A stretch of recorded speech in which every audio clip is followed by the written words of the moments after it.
Fusha në përkodra kur shëllem një. Mbrëma gjithve, mbrëma dojna. Mirë se të gjeta, po... Je Po bërë sot... të prisja një qik më veror. Po, nuk ka rënë shi dhe u thava i qik që... Po presim reshet. Ti e bërë shumë e burë. Faleminderit shumë, Je bërë si një manikyr nga ata të rrallës.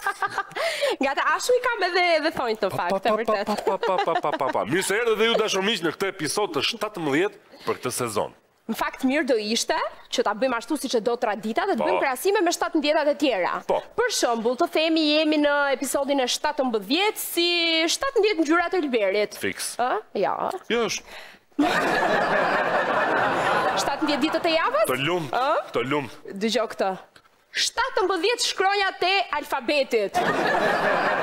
17 kanë ngel, do më thënë hiq qën, hiq ën, që s'përdore më, pasaj TikToku? TikToku i ka që 7. Ata e më po. Ata që përdorin TikTok edhe me 7 marrin punë. Madje çfarë s'kompozojnë. 17 vjeç dhëndër do ishte 17 notat e pentagramit. 17 janari, vdekja e herojit ton kombëtar, ose edhe e urimi shumë i bukur. U bësh 17, gëzuar. Ore, seriozisht. Vëzën, si ka mundësi që 17-a nuk njihet për asnjë gjë, asgjë s'ka ndodhur? Po ka ndodhur, kemi 17 nëntorin, në tjetër fest, për shembull çlirimi i Tiranës. Jo, Flor, jo, të lutem, duhet diçka globale, diçka e rëndësishme. E gjeta. 17 maj. Çfarë? Festa. Eurovision.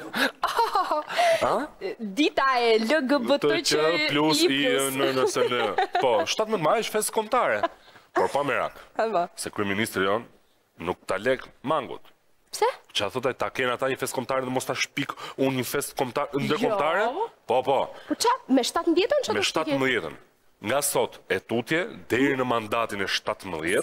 Si mandatin? Taman, të lutem, mëna atë do mua bede, ullë. Ti më ke qef. Si deri 17, po sa vjeç do jetë mandatin e 17? Po s'ka gjëme se... Detaje. Konvertohet në kompjuter, në aplikacion.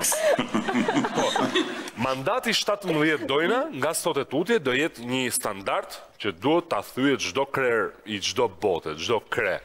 Dhe ndërkohë që kryeministri ynë mundohet të fryj artificialisht imazhin fasad të Shqipërisë në botë me Giro d'Italia, me summitin, me simite, me zgjedhje të ndershme, dalin po si vjen turp.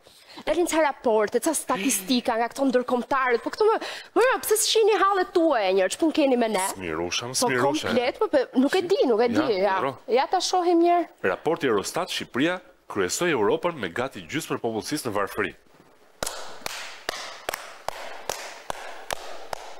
Jemi të parët, më. Pse e bën ashtu pa entuziazëm?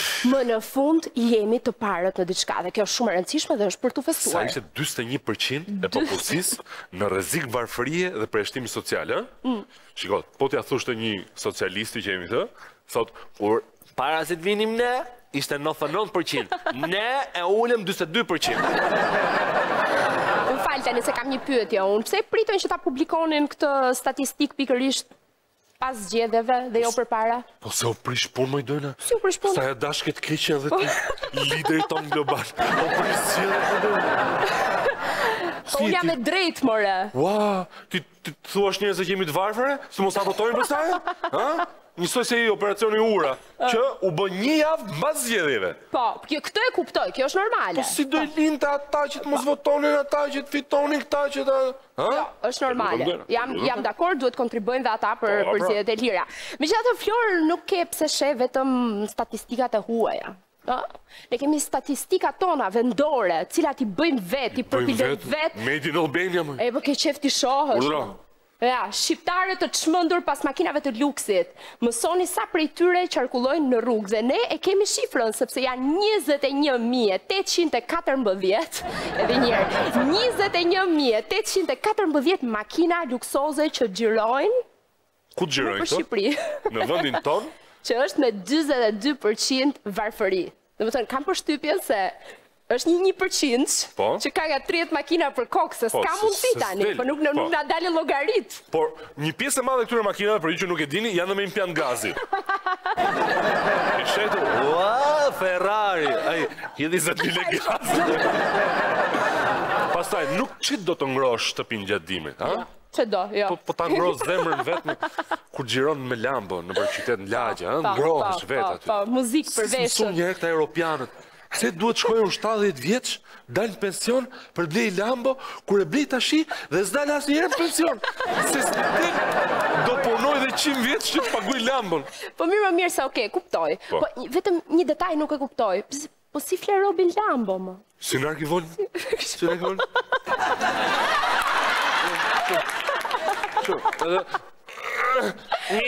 Olaj! Edhe fut prap dorën në gjep. Në Piranjat më pak kemi një të keqe nëse mund të quajmë kështu, po ju qepëm një abuzimi zorë se i ndajemi kollaj, sidomos kur bëhet fjalë për shkatrimin e 43.000 metrave katror hapësirë publike në shërbim të një koncerti. Mojdojna, jenë vetë atje po jo? Po ku do parkohen ato 21.000 makina luksozën? Po qa i duhet makinave koncerti, më? Po që i duhet pëmën, a kuptoj që ka ca pëmë që i lëshojnë rëshirë? Sa e kemi la, Lambo? Sa e kemi la? Jo, me këtë logikë që ti thua, tani bje të fatë dhe liqeni. Se ku ti gjërë gjithë to makina? Po fajem, lakështire modën, atë qanë kocë, ka të vdi që marru. Madje, ti presim gjithë pëmën të liqeni? I presim. I presim sa alergjina, mbytje alergjia. Ore, imagino, parkon Lambo të aty fillon të qenë një Lambo, një pëmë re. Lule Lambo. Do bëta kënga e burë. Eja, lule Lambo, se me ty. Ma di ka dhe nga të lëve, më lamb, s'më lamb, më lamb, s'më lamb, s'më lamb, po ty të lamb? Mua më lamb gjithmonë, Flori. Gjithmonë të ka lamb ty. Javën e kaluar Piranja jon Frejar Derisa na njoh me fatdromat dhe me ruspat që po sheshonin këtë vend ku do mbahet ky koncert, të cilat nuk pranuan as të prononcoheshin para kamerave. Mirë, kjo është e kuptueshme sepse fatdromat dihet që janë pak tipa të ndrojtur tani, vazhda nuk flasin do kudo, është kam punë. Plus nuk është se e kanë edhe për detyrë që ta tregojnë edhe të prononcojnë për ne. Ajo që ka për detyrë, zonja Jonida Alili, jo vetëm që nuk dha shpjegim, por bënte se herë kur rojet e bashkisë ju sulën Frardit me stile të reja. Judoje. Po, tani 31 maj. Judo si bëhet judo? Judo është njëri shtrihet, edhe tjetër 31 maj erdhi. Koncerti do zhvillohet, ndërsa shqetësimet mjedisore do t'i injorohen. Biletat madje shkojnë nga 175 euro dojna deri në 400 euro. Në kom. Në një vend ku varfëria është 42%, e nënvizojmë këtë. Dhe ka 21.000 e kusur makina luksoze. Pra parashikojmë pak a shumë të arkuton rreth 2 milion euro. Por ama, duke flijuar një pjesë të vyrë të parkut që i bën mirë i bënte më saktë, sepse e flijuan gjithë ajrit pastër qytetit. Qytetarët e Tiranës po varfërohen në mënyrë që organizatorët e këtij koncerti të pasurohen. Ndjekim Frejar Deristën me të rejat më të fundit.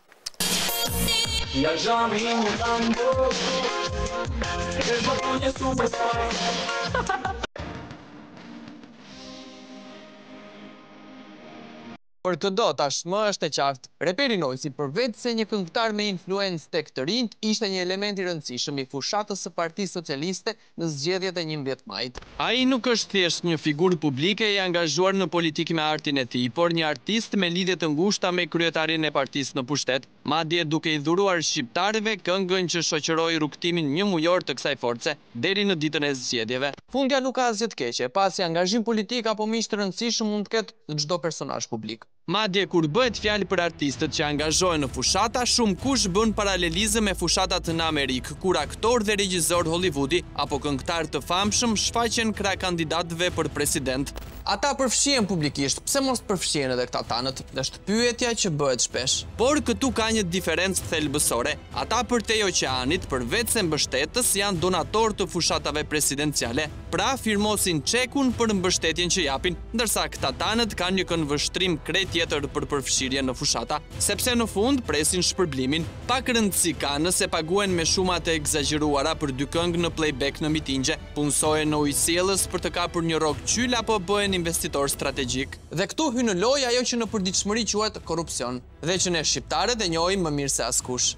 Teksa ishte në podium me kryeministri në mbyllje të fushatës në Dibër, Noisi luajti rolin e një djali fshati që i digjet zemra për vendlindjen e të parëve, ndërsa Rama mori rolin e babajgjyshit që i plotson dëshirat pa një, pa dy, pa një plan, pa një projekt, pa një konsult me drejtuesit e pushtetit vendor, të cilët e din më mirë se askush tjetër se ku duhet investuar.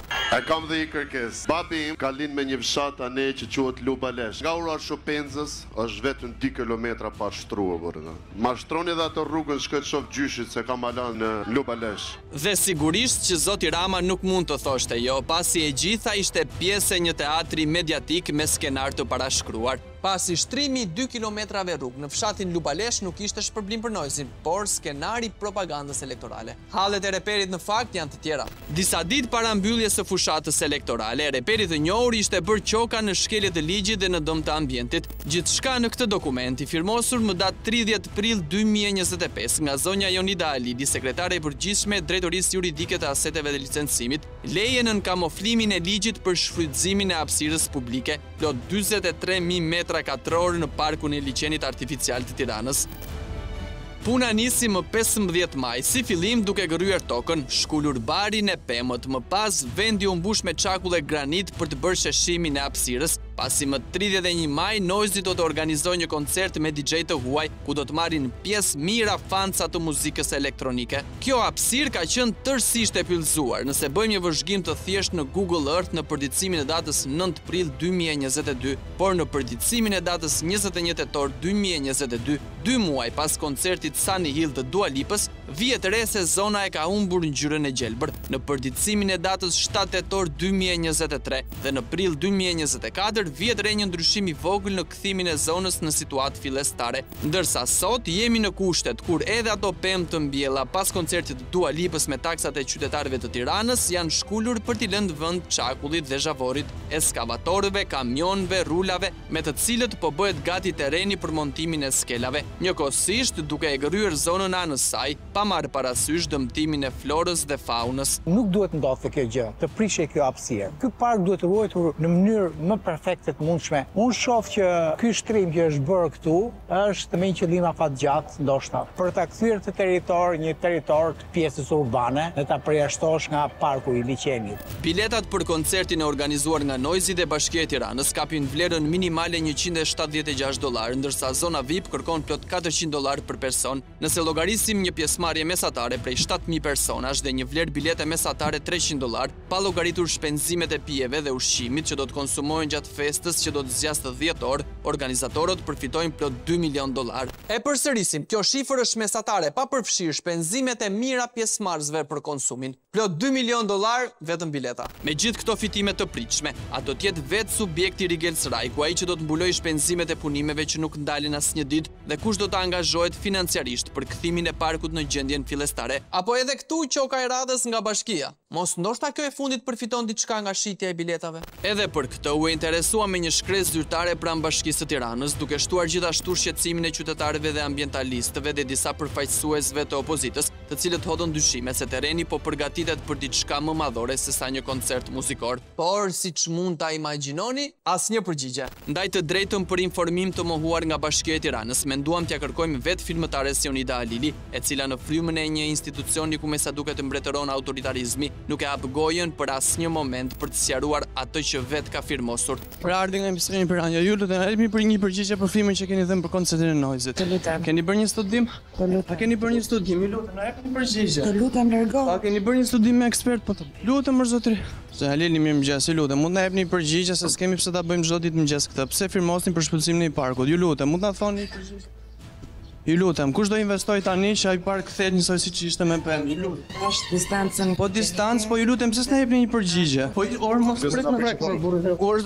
Por çfarë të bëjmë? Po duam t'ju sqarojmë se nuk kemi të bëjmë thjesht me një sekretare të deleguar që nuk jep përgjigje në terren, nuk kemi të bëjmë thjesht me disa xhandarë që praktikojnë mundje me gazetarët për të mbrojtur shefen e tyre, por me një institucion të tërë që vepron në kundërshtim me ligjin dhe në dëm të qytetarëve të Tiranës, taksat e cilëve përkthehen në rroga për vetë ata individ që firmosin të tilla dokumente. Në rastin konkret, qoka për miqtë e partisë dhe historia na tregon qartë se kjo pjesë toke në parkun e liçenit është përdorur si qok edhe për Tukagjin Lipën, babain e Dua Lipës, kur kjo e fundit mbajti koncertin Sunny Hill në gusht të vitit 2022. Dhe shpërblimi duket se kishte kohë që ishte përgatitur. Gjatë bisedimeve me qytetarë që e shfrytëzojnë parkun e liçenit për qetësi dhe ajër të pastër, rastësisht takuam zotin Skënder Garunja, një nga 17 bashkëpronarët e zonës për cilën po flasim, i kthyer në Shqipëri Shqipëri pas 34 vitesh në emigrim. Kështu ku jemi neve tashi është pedonalia që më bie pjesa mua 60 metra. Kjo është dokumenti. Janë 3750 metra. I pari, motra ime, Fatbardha. I dyti, dajra im që ka vdekur, Mustafa Peti. I treti është vlla im që është në Itali. I katërti është dajra im që është në jetë, kurse i punit jam unë, Skënder Sali Karunja. Kjo është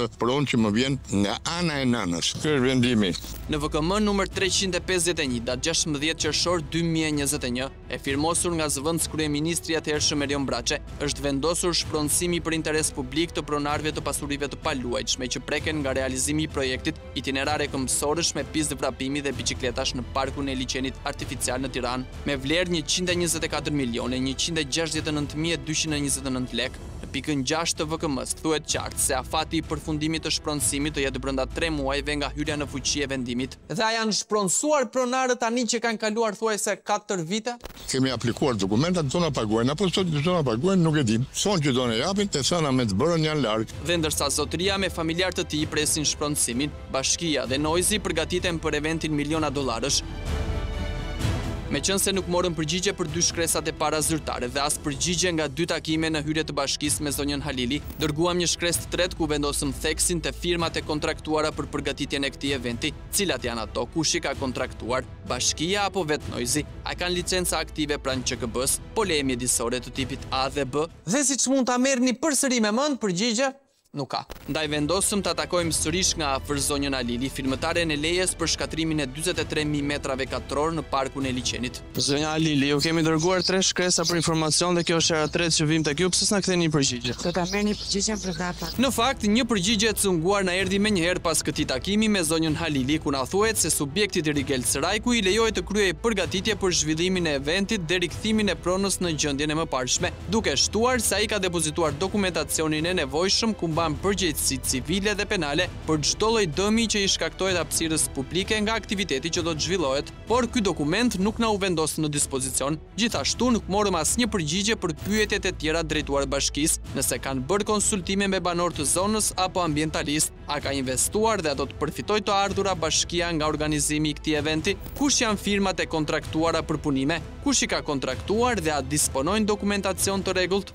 Se mos harrojmë, kemi lënë zonjën Halili duke na pritur. Ju kanë detyruar që të firmosni dhe t'i bëni shok këngëtarit Noizis për shty. A ju kanë detyruar? A ju kanë detyruar?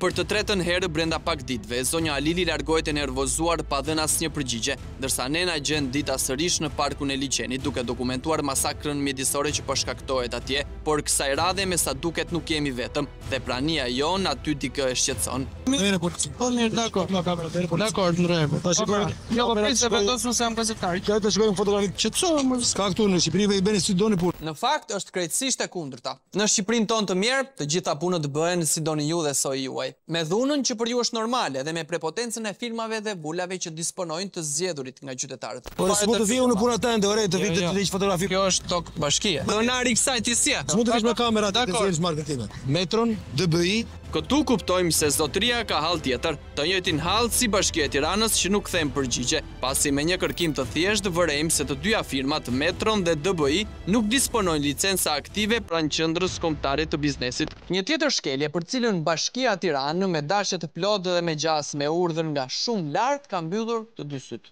Megjithatë, e rëndësishme është që Noizi më në fund do e çojë Lamborghini në Lubalesh.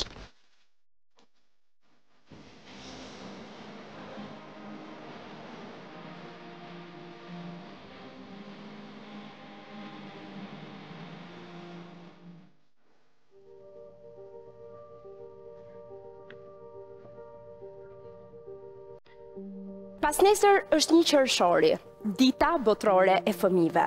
Dikush do t'u blejë një akullore, të tjerë do i nxjerrin nga liçeni, aty ku ka mbetur ende në një copë parku. Dikush do u hap pak lek në xhep, pastaj do t'ikim në punë për të mos u kthyer deri në darkë. Do u përcjellim streset tona, problemet. Do detyrohemi të themi, Rita nisë boll halle kam. Do bëjmë sikur merremi me celularin kur një fëmijë vjen të lyp tek dera e lokalit, apo të fshin xhamin e makinës. Do i bëjmë skip, pa i par lajme që vijnë nga periferitë e Shqipërisë, me prindër që ikin jashtë, në kërkim të punës dhe fëmijë që rriten pa fëmijëri, që në vend të lojrave kanë shqetësime, në vend të lojrave kanë përgjegjësi, pa folur për fëmijët që janë edhe më të padukshëm, Fëmijët me aftësi ndryshe, fëmijët rom, fëmijët e trafikuar, që nuk dalin më as në feed, që nuk i lexon më as algoritmi. Skip. E kemi kaluar të gjitha të fazën kur ata bëjnë qindra pyetje, zbulojnë botën, pse kjo, pse ajo.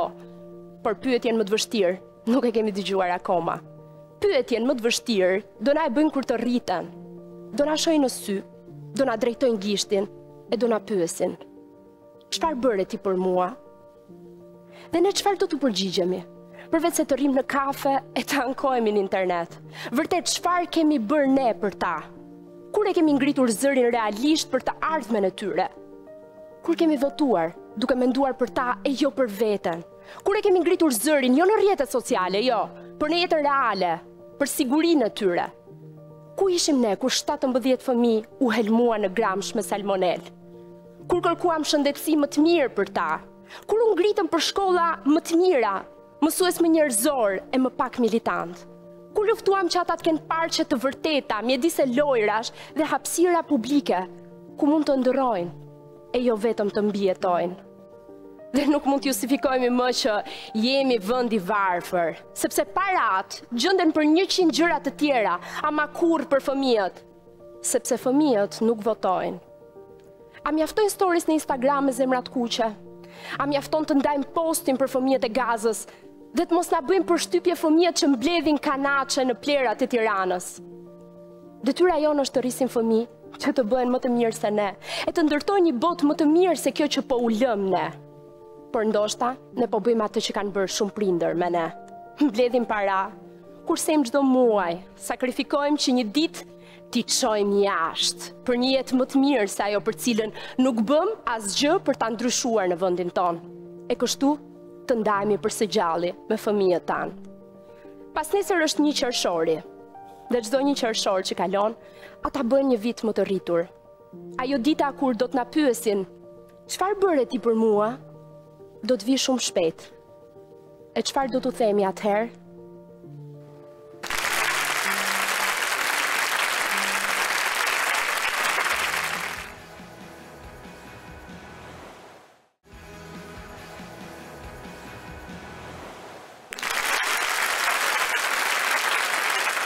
Ka mbetur në histori ajo fraza e famshme e kryeministrit shqiptar Rama, i cili i tha para disa vitesh ish kryeministri italian Renzi, erni, investoni këtu se ne s'kemi fare sindikata.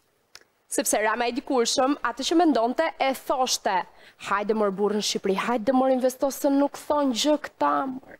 Po çfarë goje pas ka pasur më Dojna? Dhe sa më shumë që kalon koha, aq më shumë punojësit shqiptar heshtin përpara padrejtësive që i bëjnë punëdhënësit e tyre. Mirë po, jo të gjithë shqiptarët e pranojnë të shkelen më këmbë. Piranja jone Dona ka shkuar në Prishtinë ku një protest shumë frymëzuese është duke ndodhur.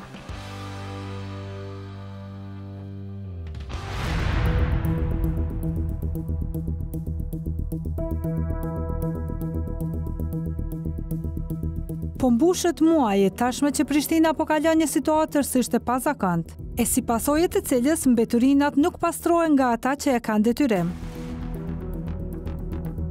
Kryeqyteti i Kosovës me mbi 300.000 banor i ngjan një landfill gjigant për të cilin komuna sheh vetëm një fajtor, kompaninë e kontraktuar për pastrim, e cila prej javësh punon me kapacitet tërësisht minimal. Kapacitete jashtëzakonisht vështira, sepse kemi mungesë të naftës. Nuk kanë ndjenjë mirë, nuk është as e mirë as për neve si ndërmarrje. Ne kemi thonë dhe kemi potencuar edhe përmes reagimeve zyrtare që kemi pas me komunën. Realisht komuna nuk na është përgjigj asnjëherë këto reagime zyrtare dhe kërkesat që kemi pas ndaj tyre dhe ofrimin e zgjidhjeve në këto situata. Ne kemi paralajmëruar shumë më të një rrezikim të tillë gjendjes. Ne kemi njoftuar edhe vetë prokurorinë në shtetit dhe policinë, shumë atë që mos të vjen në një situatë e tillë për shkak të disa veprimeve të jashtëligjshme që po ndodhin atje në komunë. Për të mësuar të vërtetën pas akuzave të drejtorit të kompanisë, kërkuam të bisedoj me kryetarin e komunës Përparim Rama, i cili jo vetëm nuk e mirëpriti as pak praninë tonë, por madje hodhi akuza ndaj nesh.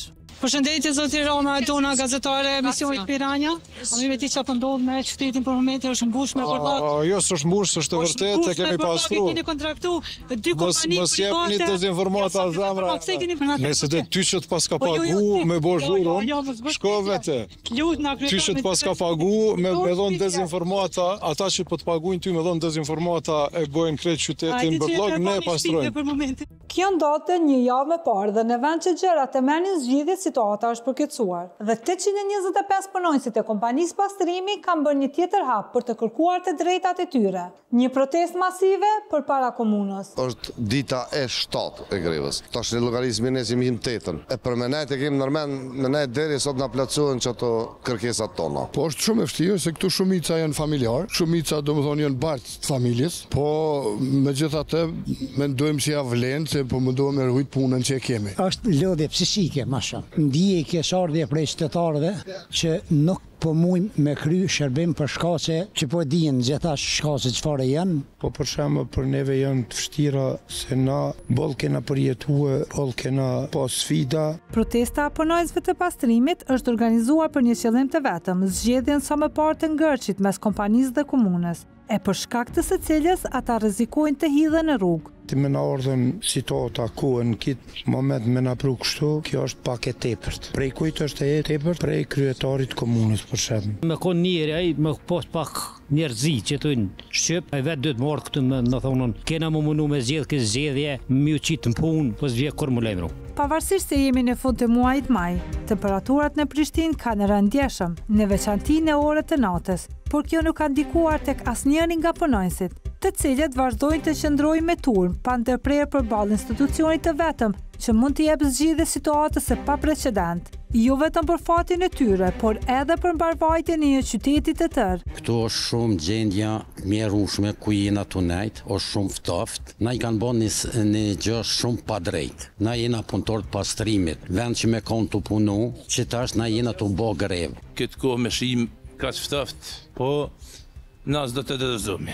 Do pushojmë karrika, do pushojmë që ku është edhe shiltja, dikush që s'mundet me qindru, bjen edhe pushojmë pak, i kemë aty edhe do shilte. Arrin njëri për qep 7 ditë këtu, 7 ku me di sa vazhdon dhe ma. Por edhe ne ta kanë qartë, vetëm me mjet e transportuesit, ku fuma që i transportojnë, nëse vdesmi po me dal pe shtujt, e ndrojmë vendbanimin, normal. A për gjolli mu largu pe shtujt, ju, se se kemi njetë me lëshue. Secili nga këta individ ka një histori.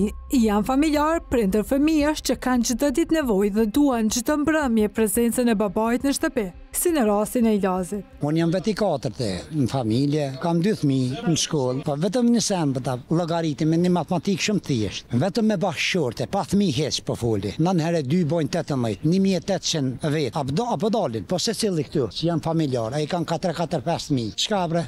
Çish po ta merr punë, unë për shembull, pas çet burime kam, pagës. Selimi ka pothuajse 2 dekada që kontribon për mbajtjen pastër të Prishtinës, por sot është i detyruar ta mbrojë vendin e punës me çdo kusht. Prej 1 marsit 2007 deri sot jam qito. Prej qisojmë Varna, veti 7 jantar jam në familje, kjo është e tmerrshme. Në sy të këtij punonjësit dallohet jo vetëm zhgënjimi, por edhe zemërimi për se çfarë po ndodh, me atë që për vite me radhë janë punëtorët e heshtur të qytetit. E kena pastru qytetit, e sot me mit pa buk, qatë punën tem, kjo dho fëmijëve buk. Mos na prekin në gjep në buk, kur eskalon situata, tani dikush do të me mërë përgjësin. Se dikush i ka orë ka një opin fët, ma shumë mirë me kredita, me asishe, e tash me lujt me neve, ty i bëno mirë.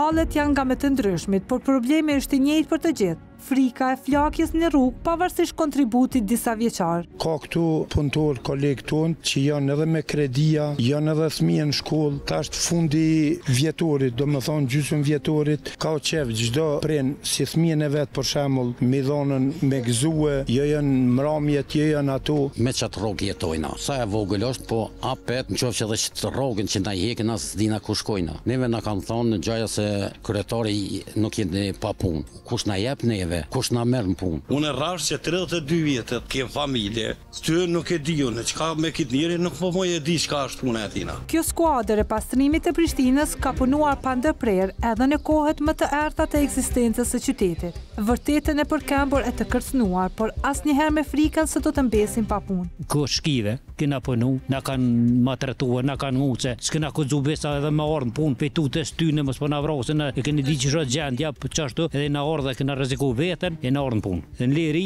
më keq. E lus Zotin, inshallah sa më shpejt edhe kryet kjo farë punë. Po kur s'ka lënë situata tani më typen i ka vyt as për parimit, as mua, as drejtori tem, as kërkojna. Po sa mund të vazhdoj kjo situatë, e cila përveç hallit të punonjësve ka shkaktuar jo pa kaos në pastrimin e Prishtinës. Neve me koncern që na i plotson kërkesat tona, nestra, sabahush, në ora 8 ose në ora 9, pa marrë parasysh. Si ti plotson kërkesat tona, që ty që i kena lyp na, sindikata që i ka lyp që ty kërkesa, na me rane vazhdojna punën. Na një minut nuk rrim këtë. Në fakt, kërkesat e punonjësve prej ditësh janë depozituar në zyrën e komunës së Prishtinës. Mes tyre, kërkesa për shlyerjen e detyrimeve për kompaninë pastrimi dhe sigurimi i vazhdimësisë. Ne çka po kërkojmë drejtën tonë, drejtën e punës, thjesht edhe të na bëhet pagesa janar maj, 5 muaj. Kemi mbjetu me kontrata, domethënë kemi përru me kontrata dhe kemi arme një piku nuk ka më derivate, u i borxhet shkojnë të urritë dhe kemi arritur ku jemi. Na kena drejt kushtet e tona, s'po lypmi sen më shumë, pos që na takojnë. Deri sot na i përmbush kërkesa, na nuk të rriqmi. Do të thotë derisa të plotësohen kërkesat e juaja, ju doni me qëndru këto.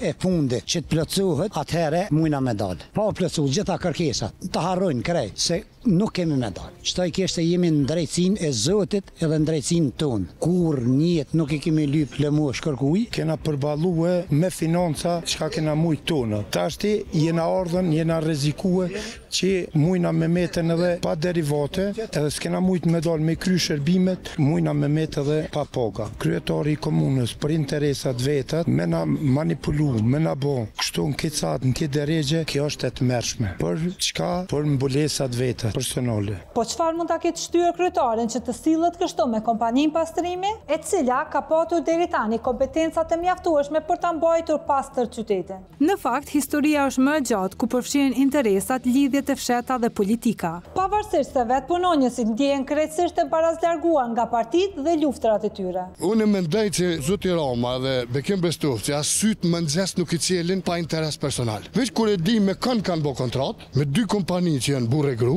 me shokun e vet që ka shoqnu kur ka qenë aksionar në kompani aty, ai tjetri ka qenë drejtor operativ, një njeri që ka dalë për keqpërdorim financiar prej kompanisë, një njeri që ka akuza, për çka e bën ti kontratën me ta? Interes personal i të dyve. Shkoki i kryetarit ka ofër 80% aksioni ka komuna. Unë nuk e di më shumë se që ka komuna. Sa jep privatit pare, për privatin pas ka pare, për neve s'pas, unë s'po më me kuptu. Para 6-7 muajve ka shtini kompani private. Tonin e Betorina jam ka pagu 80 euro, kurse neve na i ka pagu 35 euro. Del drejtori tina thë tregu i lirë. Po qysh tregu i lirë? Ty kujna ja pagun 80 euro, neve 35 euro. Unë s'mu me kuptu atë njeri. Janë të gjitha akuza që e lidhin ngushtë kryetarin e komunës Rama me 2 kompanit private të cilat aktualisht kanë marrë përsipër pastrimin, pavarësisht gjendjes ende të pazgjidhur, sidomos në zonat e periferisë dhe në fshatra. Ndaj, për këtë situatë ka reaguar edhe politika, që si gjithmonë reagon politikisht. Po dorën zemër nga perspektiva em si ministri i shëndetësisë, por rrezikohet edhe shëndeti publik. Mendoj që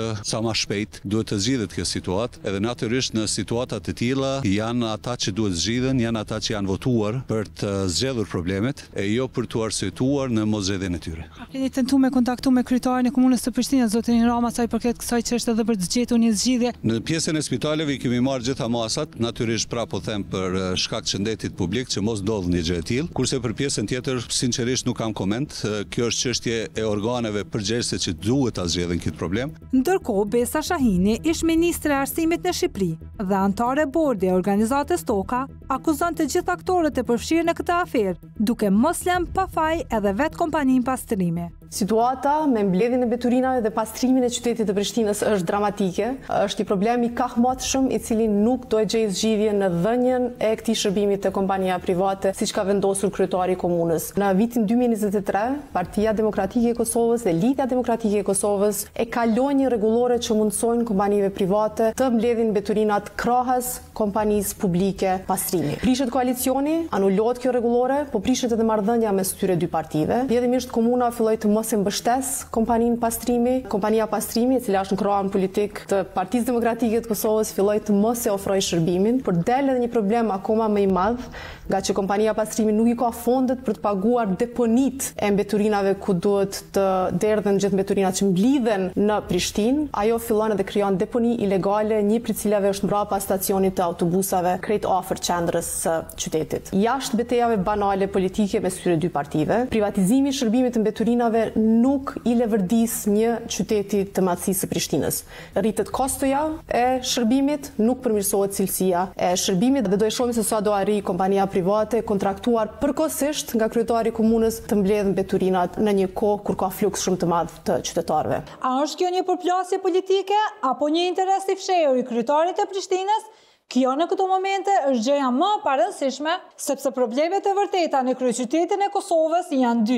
Së pari, rikthimi i normalitetit të mbledhjes së mbeturinave në të gjithë hapësirën, dhe së dyti, rikthimi në punën e 825 punonjësve, të cilët vazhdojnë të përballen me indiferencën e autoriteteve. Po marrë duhet me ardhë për parim ramës çka ka bo. Se ardhen prej Anglijës për interesa personalet vetat për me la burqet. Edhe faktikisht për që vim na prej në këtë situatë prej tina, kur kush nuk e ka llogaritën as nuk e ka bo me. Nuk e di çfarë njeri është kë. S'po mujna me ditë se ti shkon bili, ti shkon shqiptar, po s'po më duket as si shqiptar kë.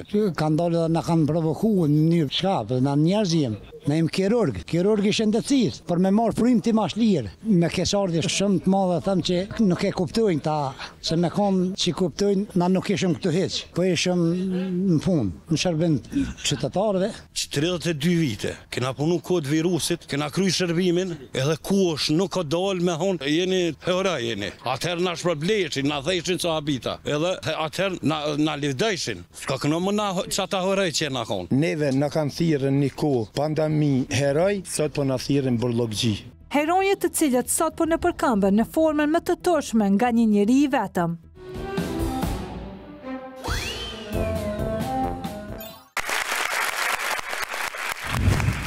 Kjo është forca e të shtypurve që kur bëjmë bashkë për një kauz të përbashkët ja dalin. Bravo, dhe unë uroj shumë që shembulli i shqiptarëve të Prishtinës të frymëzoj edhe punëtorët të tjerë të këtij vendi që trajtohen si qytetarë të dorës së fundit nga pronarët, qeveria vendore dhe ajo qendrore.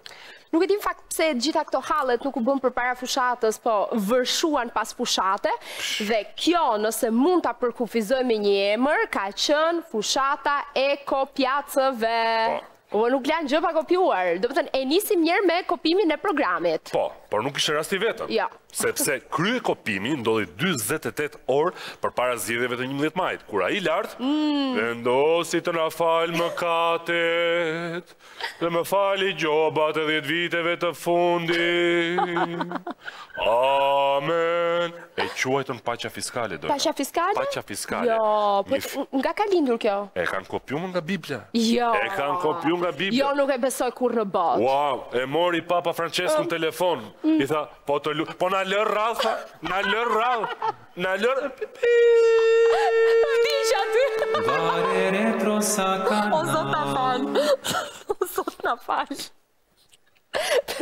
Nga cilat pjesë kanë kopjuar tekstualisht se mua nuk më kujton asgjë. Atëherë, hapim Shazamin, edhe shohim. Është pjesa kur Ponc Pilati, ai që shpiku Pilatesin, i tha Jezu Krishtit: ma jep kartën e ajdis, ta kthej mas zgjedhjeve dhe shpëton nga kryqi. E që për Jezusi? Normal që Jezu Krishti nuk pranoj, edhe Vare retro satana. Dhe prandaj përfundoj ashtu si përfundoj. O pse budallëjemi ne që japim kartën, merrem, edhe sikur mos duam ne, vinë ata iranianët, thot send, ta kam që. Gjithë, qa ka Flori, që fëmi? Dojnë apo e po, që është i lajtë? I kanë gjithë fotot e WhatsAppit ata. E ke përsu që s'hapit iCloud-i ty? E kanë ata?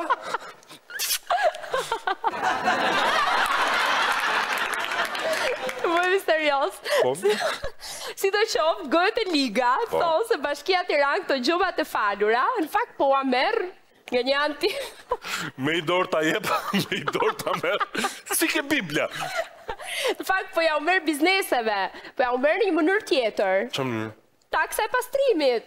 Sa bukur po jo, ty tani kjo është një skemë e re, shumë e mirë menduar, edhe bravo i qoftë atij që e ka menduar, në fakt. Ke lagja ime, paktën të pastrimi nuk vin fare.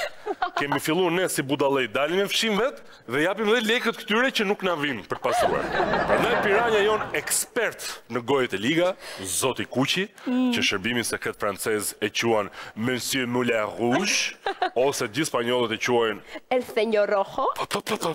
Përveç që mëngët për të zbuluar të vërtetën. Po ky s'ka punë tjetër, o vlla. Gjeni nuse. Po ik më merru me hallet e tua, më merresh. Po vetë duan.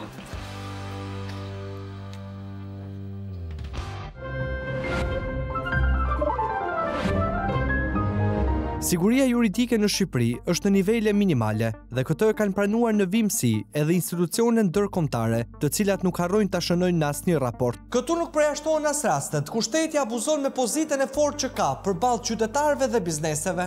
Disa ditë përpara zgjedhjeve të 11 majit, Këshilli i Ministrave miratoi vendimin për procedurat e faljes së gjobave administrative të disa inspektoriateve, siç është ai i territorit, Inspektorati Shëndetësor, Autoriteti Kombëtar i Ushqimit dhe Policia e Shtetit.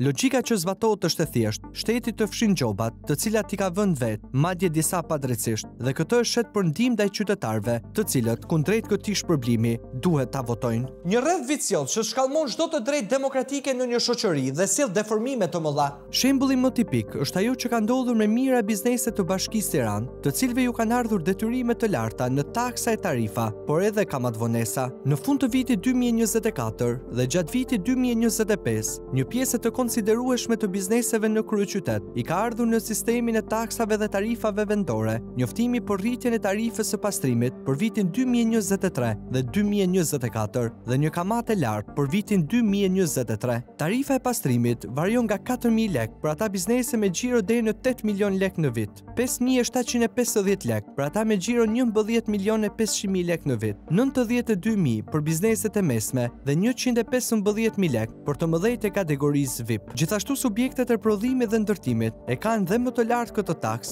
disa në 195.000 lek, e të tjerë 414.000 lek. Duke qenë se vlera e tarifës së pastrimit varion në bazë të xhiros që kanë bizneset, në 28 mars të vitit 2024, Këshilli Bashkiak ndryshon vendimin për sistemin e taksave dhe tarifave vendore në Tiranë, ku përveç rritjes së taksës së pasurisë për bizneset dhe individët, duke rifreskuar çmimet e referencës, bën edhe një ndryshim në dukje të parëndësishëm, por që do t'ja dëgjoni një honën më pas. Në neni 41 shtohet një pikë me këtë përmbajtje. Kategorizimi i tarifës së pastrimit sipas nivelit të xhiros vlen vetëm për subjektet pa përgjegjësi tatimore të tatim mbi fitimin, duke lënë në dorë të lirë të drejtorisë së taksave për caktimin e tarifës për bizneset e tjera. Shohim që është bërë një ndryshim në nenin 41, ku thuhet kategorizimi i tarifës së pastrimit sipas nivelit të xhiros vlen vetëm për subjektet pa përgjegjësi tatimore të tatim fitimit. Çfarë do të thotë kjo? Subjektet me përgjegjësi tatimore të tatim fitimit janë subjektet që kanë një xhiro vjetore mbi 14 milion lek të rinj në vit,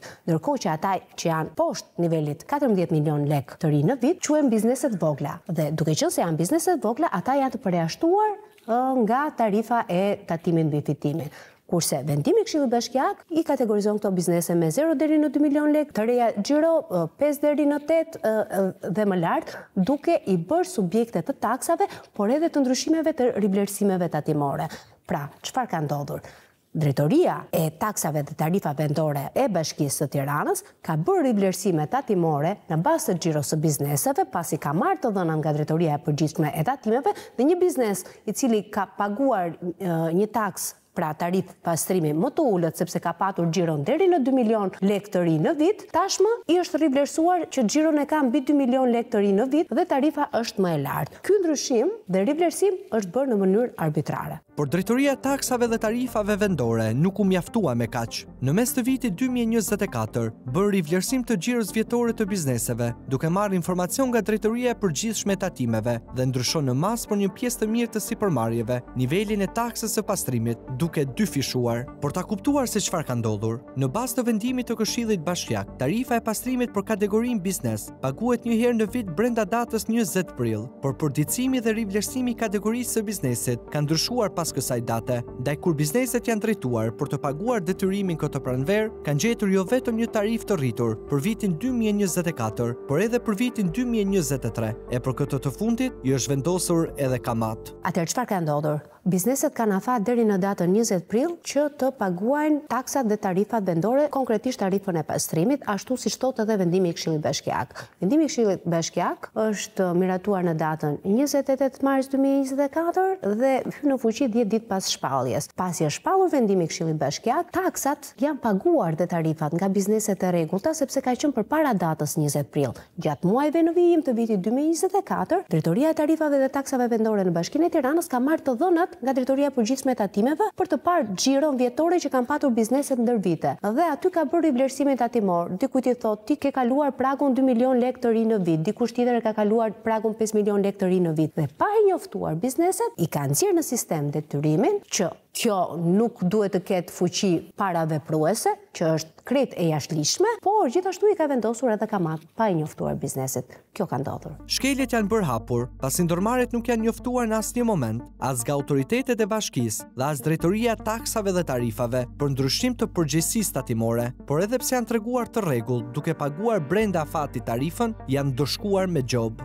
Dhe kjo e bën shkeljen akoma më flagrante, sepse ndryshimi i nivelit të taksimit duhet që jo vetëm të njoftohet brenda afatit, por në praktikën e ligjeve fiskale, kjo procedurë minimalisht bëhet 30 deri në 60 ditë përpara, por t'i lënë kohë bizneseve që të kenë mundësi të përshtaten me tarifat e rritura, ndërsa penaliteti i vendosur është në kundërshtim të hapur me ligjin dhe në shkelje të rënd nga ana e organeve të bashkisë, pasi askush nuk është njoftuar dhe nuk mund të pretendohet pagesa për një tarif, për të cilën nuk je në dieni. Ligjet dhe aktet administrative që merr një institucion publik nuk mund të kenë fuqi paravepruese dhe të kërkojnë pagesën e tarifave të rritura për vite që nuk janë përfshirë në këtë regjim tatimor nga vetë organi që bën vlerësimin për vlerën e taksave. Në rastin që Bashkia e Tiranës ka rivlerësuar xhiron e biznesit, atë muaj do duhet të aplikojë dhe tarifa e rritur dhe jo më parë.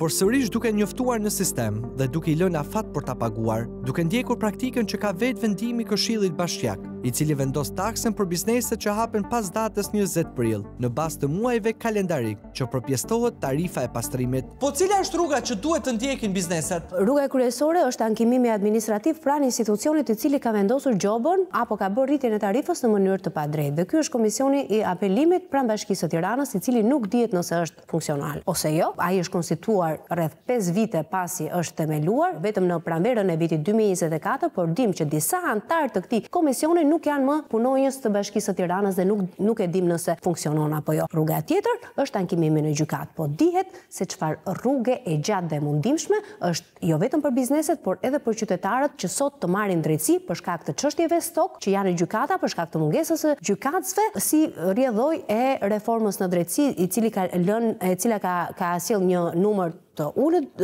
gjyqtarësh dhe një stok shumë të lartë çështjesh. Ndaj bizneset zgjedhin më mirë të paguajnë gjobën, po të kemë parasysh gjithë kalvarin e gjatë që duhet të heqin për të marrë shërbimet ligjore të avokatisë dhe për të shkuar, për të paraqitur fizikisht në gjykatë dhe për të marrë drejtësi pas 3-4 vjetësh në momentin më të mirë, zgjedhin që të paguajnë gjobën. Por ta konkretizuar me shembull, ju tregojmë se çfarë ka ndodhur konkretisht me një biznes të vogël që punon në fushën e profesioneve të lira. Tarifa e pastrimit për kategorinë deri në 2 milion lekë xhiro në vit është 5750 lekë, duke qenë se përgjegjësia tatimore ju rivlerësua si biznes me xhiro 2 deri në 8 milion lekë, tarifa bëhet 11500 lekë në vit, pra 2 fish më shumë. Dhe përveç kësaj, biznesit i vendose dhe një gjob me vlerë 5.000 lekë për vitin 2023, për shkak se një surprizë tërësisht e papritur për këtë biznes për të cilin pagesa totale e këtij viti vetëm nga rritja dhe gjoba pa llogaritur tarifën vjetore është 16500 lekë, sa për 3 vite bashkë që ka paguar dikur. A duhet të mbaj dikush përgjegjësi për këtë shkelje flagrante të drejtave të biznesit në Tiranë? Përgjegjësi. Të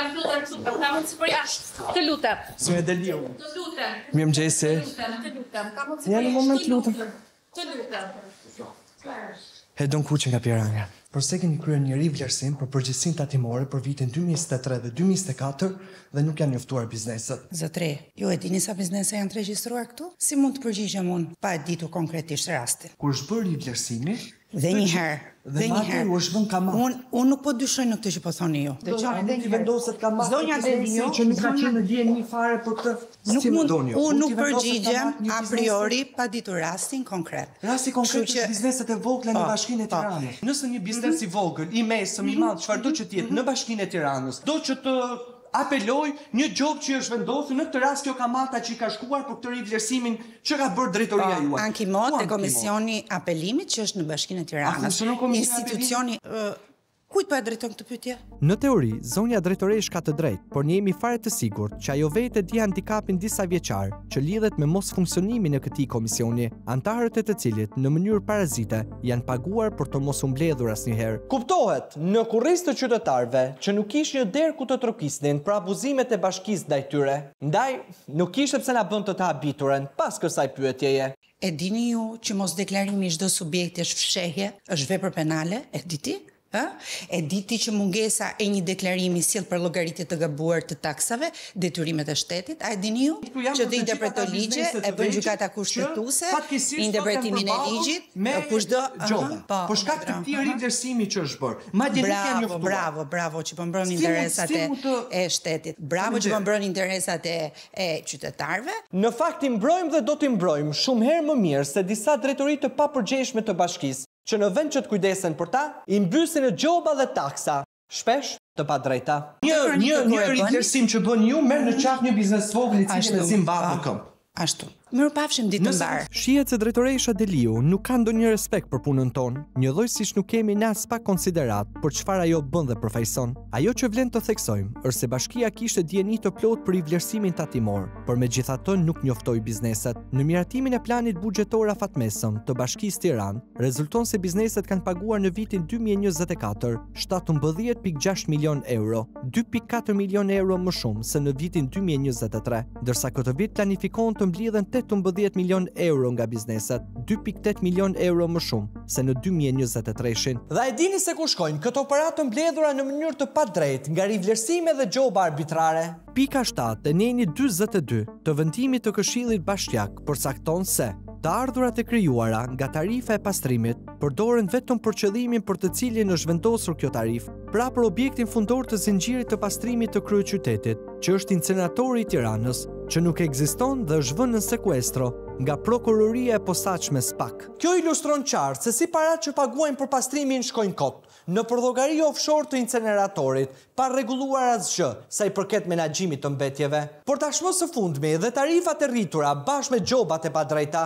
Kjo është një fabul shumë e trisht që shpjegon më së miri realitetin shqiptar. Një biznes i vogël punon gjithë vitin për të nxjerrë të ardhura dhe për të siguruar jetesën për familjen, paguan detyrimet në datën që duhet, detyrimet i ndryshojnë në mes të vitit, nuk njoftohet, përveç se i ndryshojnë dhe i rriten, i vihet edhe gjop dhe këto para pastaj merren dhe shkojnë te thesi inceneratorit i një vepre që nuk ekziston, i cili sipas hetimeve që ka bërë prokuroria e posaçme del që ka patur para dhe dërgesa transferta drejt llogarive offshore, po edhe në disa skema të tjera fiktive ku parat janë shkarkuar në kesh dhe patjetër që kanë shkuar për të korruptuar zyrtarët e këtij shteti. Dhe është një realitet me të vërtetë shumë i trisht. Gjobi të ndershmin që të marri pa ndershme.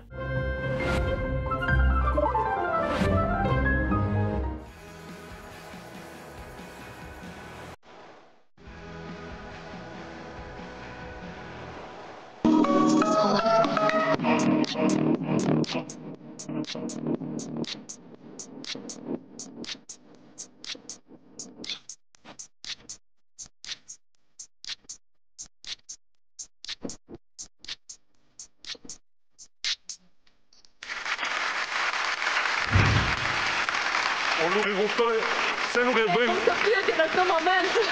Se nuk e bëni lëndë mësimore këtë lloj muzike. Këtë lloj muzike, hajt më? Ja u them unë pse.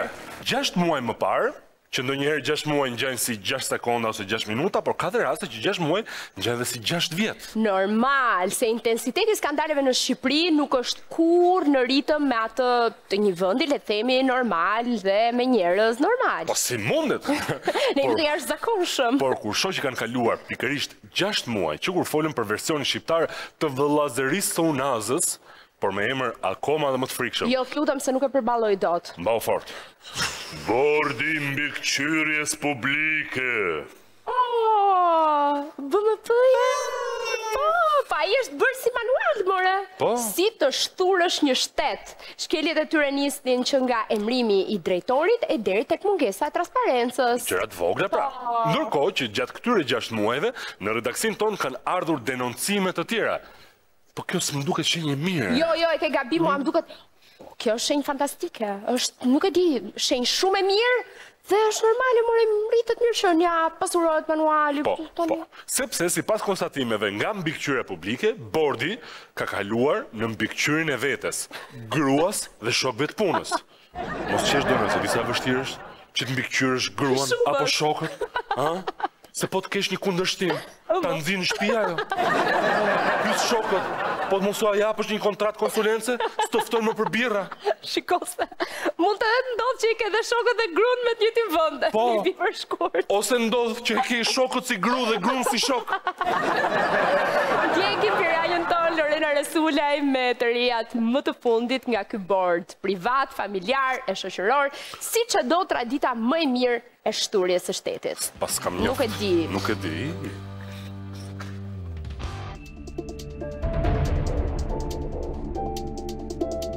Kanë kaluar disa muaj që kur ju kemi treguar me fakte shkeljet dhe abuzimet që bëhen në tregun e ekspertëve kontabël nga ana e institucionit që ka për detyrë të kontrollojë cilësinë e tyre, Bordit të Mbikëqyrjes Publike. Duke nisur që nga emërimi i drejtorit ekzekutiv e deri tek mungesa e transparencës për të ardhurat dhe shpenzimet e bordit. Në faqen e internetit të Bordit të Mbikëqyrjes Publike, mungon një e dhënë kryesore që gjendet në çdo institucion, emri i titularit dhe një përshkrim i shkurtër i personit që e drejton. Ne ju drejtuam Bordit të Mbikëqyrjes Publike me një shkresë për emrin e titularit dhe vendimin e bordit për emërimin e tij. Dhe në përgjigje morëm gjithçka përveç emrit që kërkonim. Dokumenti që na erdhi ishte shtërues nga ana ligjore se si funksionon bordi, por nuk ishte asnjë të dhënë për emrin e drejtorit ekzekutiv. Por duke kërkuar më tej në internet, zbuluam se drejtori ekzekutiv i Bordit të Mbikëqyrjes Publike është Eriola Meçaj Vejzati. Zonja rezulton të ketë qenë kontabiliste certifikuar dhe të ketë ushtruar profesionin në sektorin privat nga tetori 2011 deri në marsin e vitit 2023. Në 2018-ën, ajo ka marrë detyrën si inspektore lartë për kontrollin e cilësisë tek Bordi Mbikëqyrjes Publike. Por pa respektuar kriteret e vendosura për përvojën që duhet të ketë në ushtrimin e profesionit për 10 vjet. Bordi Mbikëqyrjes Publike shet cilësinë e auditimit dhe mënyrën e raportimit financiar, ndaj si organ që inspekton audituesit, duhet të ishte model për raportimin e të dhënave financiare, por realiteti është krejt ndryshe. Po të shohim në programin e transparencës, e vetmja dhënë që ekziston është kjo, një tabel e cila ka vetëm të ardhurat dhe shpenzimet vjetore totale. Askund nuk ka informacion se si janë shpenzuar parat, ku kanë shkuar dhe me çfarë procedurash janë përblerjet. Ndërkohë, kjo tabel është e vetmja e dhënë financiare që raporton bordi, i cili vjel 3% për çdo punë që marrin audituesit dhe merr 7% të ardhurave nga organizatat profesionale, bashkë me grantet e akorduara në kuadër të sigurimit të cilësisë dhe mbikëqyrjes së profesionit. Fondet që ky organ merr mund të duket sikur nuk janë të taksapaguesve, por janë para që arkëtohen nga profesionistët e lirë përmes privilegjeve që ligji i ka dhënë Bordit të Mbikëqyrjes Publike dhe shpenzimi i tyre duhet i nënshtrohet rregullave ligjore. Përshëndetje, Lorena nga Piranja. Përse nuk e tregoni emrin drejtorit ekzekutiv Bordit të Mbikëqyrjes Publike?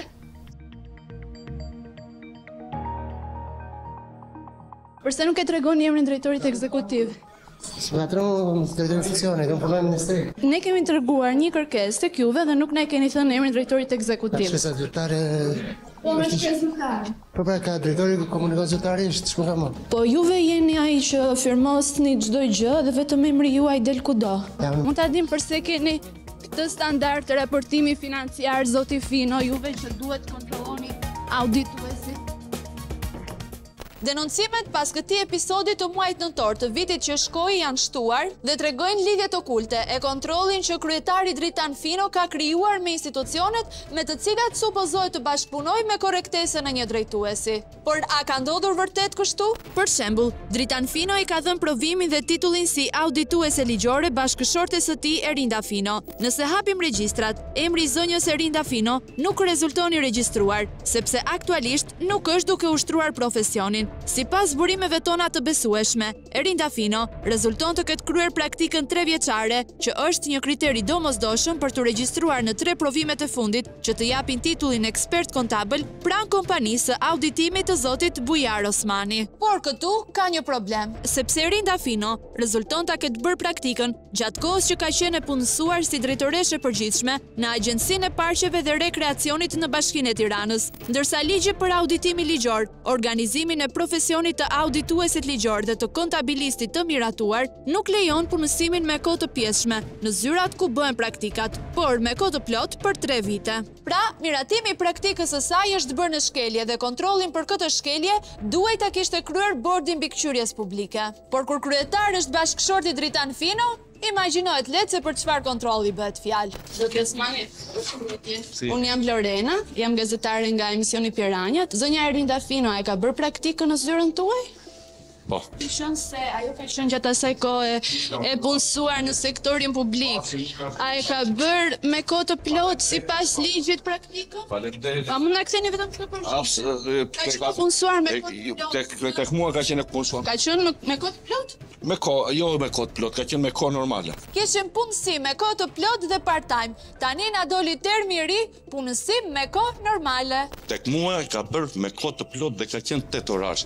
Atë informacion që ju thoni, unë jam zyrë privat dhe punoj non-stop. Se dini shumë që duhet të jetë me kohë të plot për të bërë praktikën për 3 vite. Po, dhe ka qenë me kohë të plot tek mua. Po duhet të japim një medalje zonjës Fino. Faleminderit. Për dhe punën në shtet edhe praktikën. Keni evidenca për të vërtetuar që e ka bërë praktikën? Unë pati ka praktika da tani, ato praktika më qoj ka një organ që më kontrollon. Bordi Mbikëqyrjes? Jo, instituti pastaj është Bordi Mbikëqyrjes. Me mesazhet merret Instituti Kontabël, ekspertë kontabël. I cili kontrollohet nga Bordi Mbikëqyrjes? Nuk e di, se di saktë kontroll. I cili drejtohet nga bashkëshorti i zonjës? Po pak rëndësi tani, këto nuk kanë rëndësi për mua. Më keni ardhur tek njeriu i gabuar për të intervistë. A nuk keni bërë një tolerim duke qenë se zonja Erinda Fino është bashkëshortja e zotit Dritan? Absolutisht jo. Zoti Osmani e mohon kategorikisht të ketë toleruar bashkëshorten e kryetarit të Bordit të Mbikëqyrjes Publike. Por ajo që na i shton më shumë dyshimet për mangësit në kualifikimin e kandidatëve për provime është një dhënë tjetër. 40 dosje të viteve 2018 deri në vitin 2021 janë marrë në administrim nga Bordi Mbikëqyrjes Publike. Sipas një proces verbali të mbajtur me shkrimdore, dosjet janë dorëzuar pranë punonjëses së Bordit të Mbikëqyrjes Publike, Klea Rodhani, që është edhe motra e Erisa Rodhanit, e cila punon pranë Ministrisë së Financave, ku edhe Dritan Fino mban postin si drejtor në drejtorinë e përgjithshme për menaxhimin e fondeve të Bashkimit Evropian. Pra, në 2 detyra të ndryshme që mban njëkohësisht, zoti Fino punon me 2 zonja që rastësisht janë motra. Është e vogël Shqipëria, gjëra që ndodhin, por ajo që do të ndodh tani nuk mund të jetë aq e rastësishme. Kjo video e kapur nga kamerat e sigurisë e Institutit të Ekspertëve Kontabël të autorizuar tregon se si kryetari i këtij instituti nxjerr jashtë me shpejtësi në mes të natës Steven me dosje. A ka hetuar kush përse këto dosje ka ndalë jashtë Institutit të Ekspertëve Kontabël të autorizuar dhe a janë kthyer sërish pranë zyrave të këtij institucioni? Kjo i takon organeve të drejtësisë ta verifikojnë. Ndërkohë, shkeljet në Bordin e Mbikëqyrjes Publike nuk mbarojnë me kaq, sepse ka edhe disa persona që janë të përfshirë në konflikt të hapur interesi, për të cilët nuk është marrë asnjë lloj mase, siç është rasti i antarit të Komisionit të Provimeve të Aftësive Profesionale, zotit Elton Tirana. Ky fundit është ortak në një kompani me zonjën Edlira Tirana. Eltoni zotron 25% të aksioneve në kompani në fjalë, ndërsa Edlira 12 10.5%. Gjithashtu, në biznesin që ka të regjistruar me emrin e tij, Elton Tirana ka zgjedhur zonjën Edlira Tirana si përfaqësuese të posaçme pa kufizime për të ndjekur çfarëdo lloj procedure. Ndërkohë, Edlira Tirana ban postin si inspektore e kontrollit të cilësisë në bordin e mbikëqyrjes publike, ndërsa Elton Tirana, siç e përmendëm, është antar në komisionin e provimeve të këtij bordi. Dhe pikërisht këtu nis konflikti interesit mes dyshes, jo vetëm për faktin që janë burrë grua, por sepse në shpalljen për përzgjedhjen e antarëve të komisionit të provimeve nga bordi i mbikëqyrjes publike, shkruhet qartë se kandidatët nuk duhet të kenë konflikt interesi me antarët e bordit të mbikëqyrjes publike apo strukturat e mbikëqyrjes së veprimtarisë së komisionit. Pra, burri dhe gruaja si antar dhe inspektor në të njëjtin bord, një konflikt interesi i pamohueshëm dhe i papajtueshëm me kërkesat ligjore. Por ky nuk është rasti i vetëm. Pjesa e antarësisë së bordit të mbikëqyrjes publike është edhe Luana Bazi, ndërkohë bashkëshortja e tij Leze dhe vajza Eda ka një studio auditimi të regjistruar me emrin Leal. Thënë shkurt, Luani si pjesë e bordit kontrollon gruan dhe vajzën, nëse i kontrollon.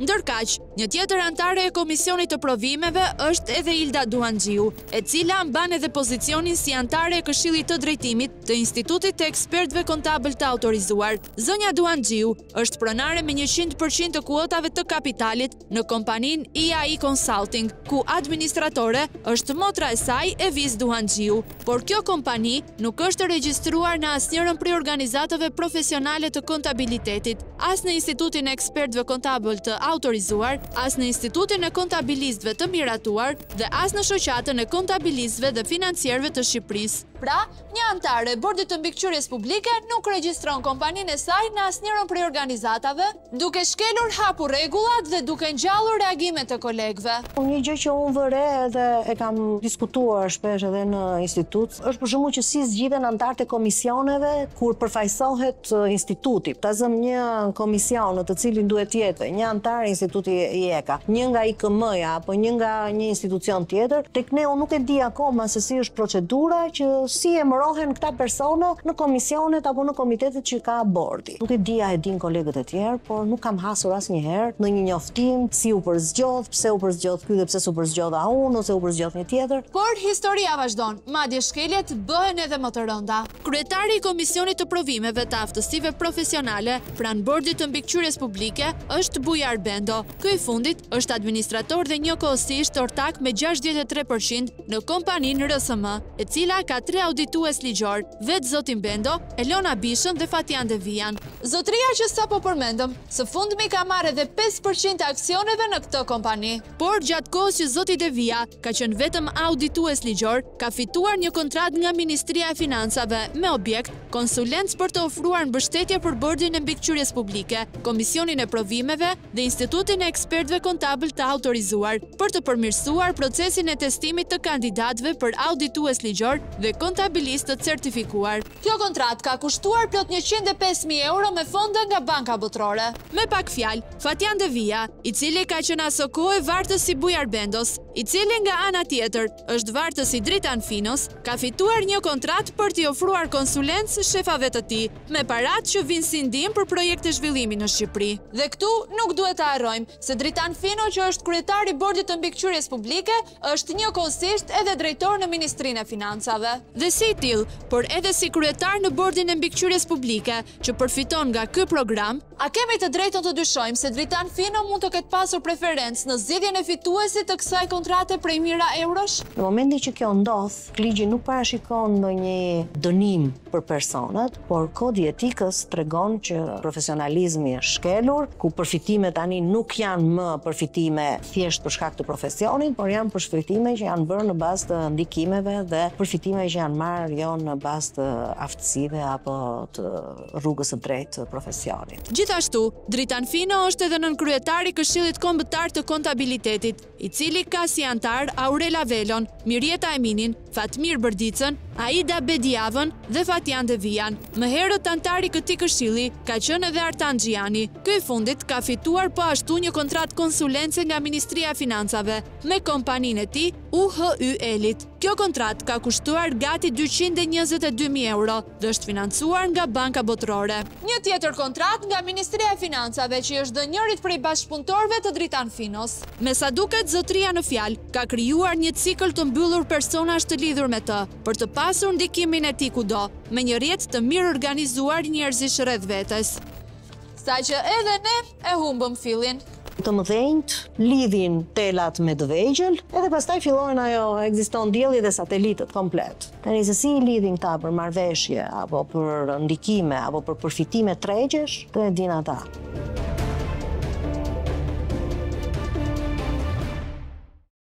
Prindër, largoni prindrit tuaj, por edhe fëmijët tuaj nga ekrani, sepse materiali që do ndikim tani, për ata që kanë fobi nga dentisti, është identik me një film horror.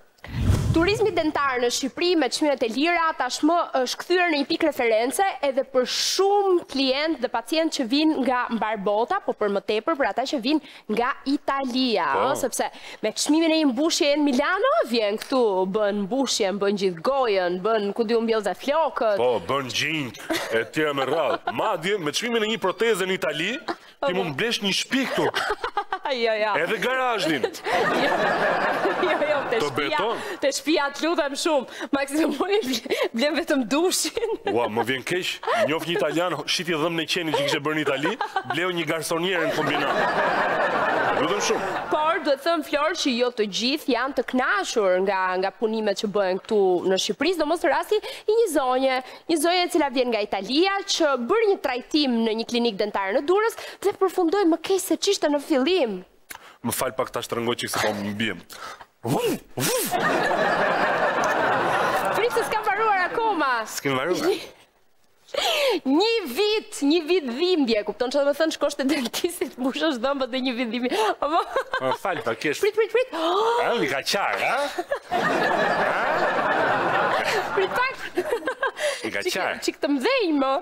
Zvoglohen vetë me kalimin e kohës. Po kysh, s'ka që se futenoj. Kene për vitin tjetër. Nëse na vim vidat, tashi, shkenca, kështu është, gabimet qajnë në përparim në zvolimet të reja. Po qa lidhje ka shkenca, mërë, qa shkenca thua? Në shkencë po ti kur shkon të dentisti, ti nuk shkon për të bërë kavja aty. Edhe përparoj shkenca, ti shkon të barosh krysh halin tonë dhe jo dalësh më keq se çu futa. Me zgjidha me klering. Por për më shumë, do të ndjekim se çfarë ka ndodhur nga piranja jon. Ai, s'm ka dalë piran koma.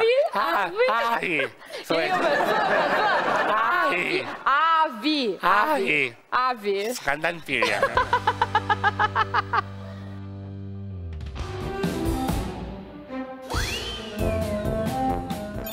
Ndoshta ky ishte gabimi im, o ndoshta ky ishte fati im, që unë duhet të vazhdoja këto lloj procedure, por që më pas për mua doli fatale. Elvisa është një zonjë nga qyteti i Durrësit, rezidente në Itali. Rreth një vit më parë, teksa ishte për disa ditë në vendlindje, ajo vendos të kryejë një kontroll rutin tek dentisti i familjes së saj. Pa imagjinuar as pak se çfarë do të vinte më pas. Në maj të 2024 kam ardhur për të bërë një vizitë ke dentisti im i besueshëm prej 22 vitesh. Erdha në Durrës, në klinikën dental me doktor Bledar.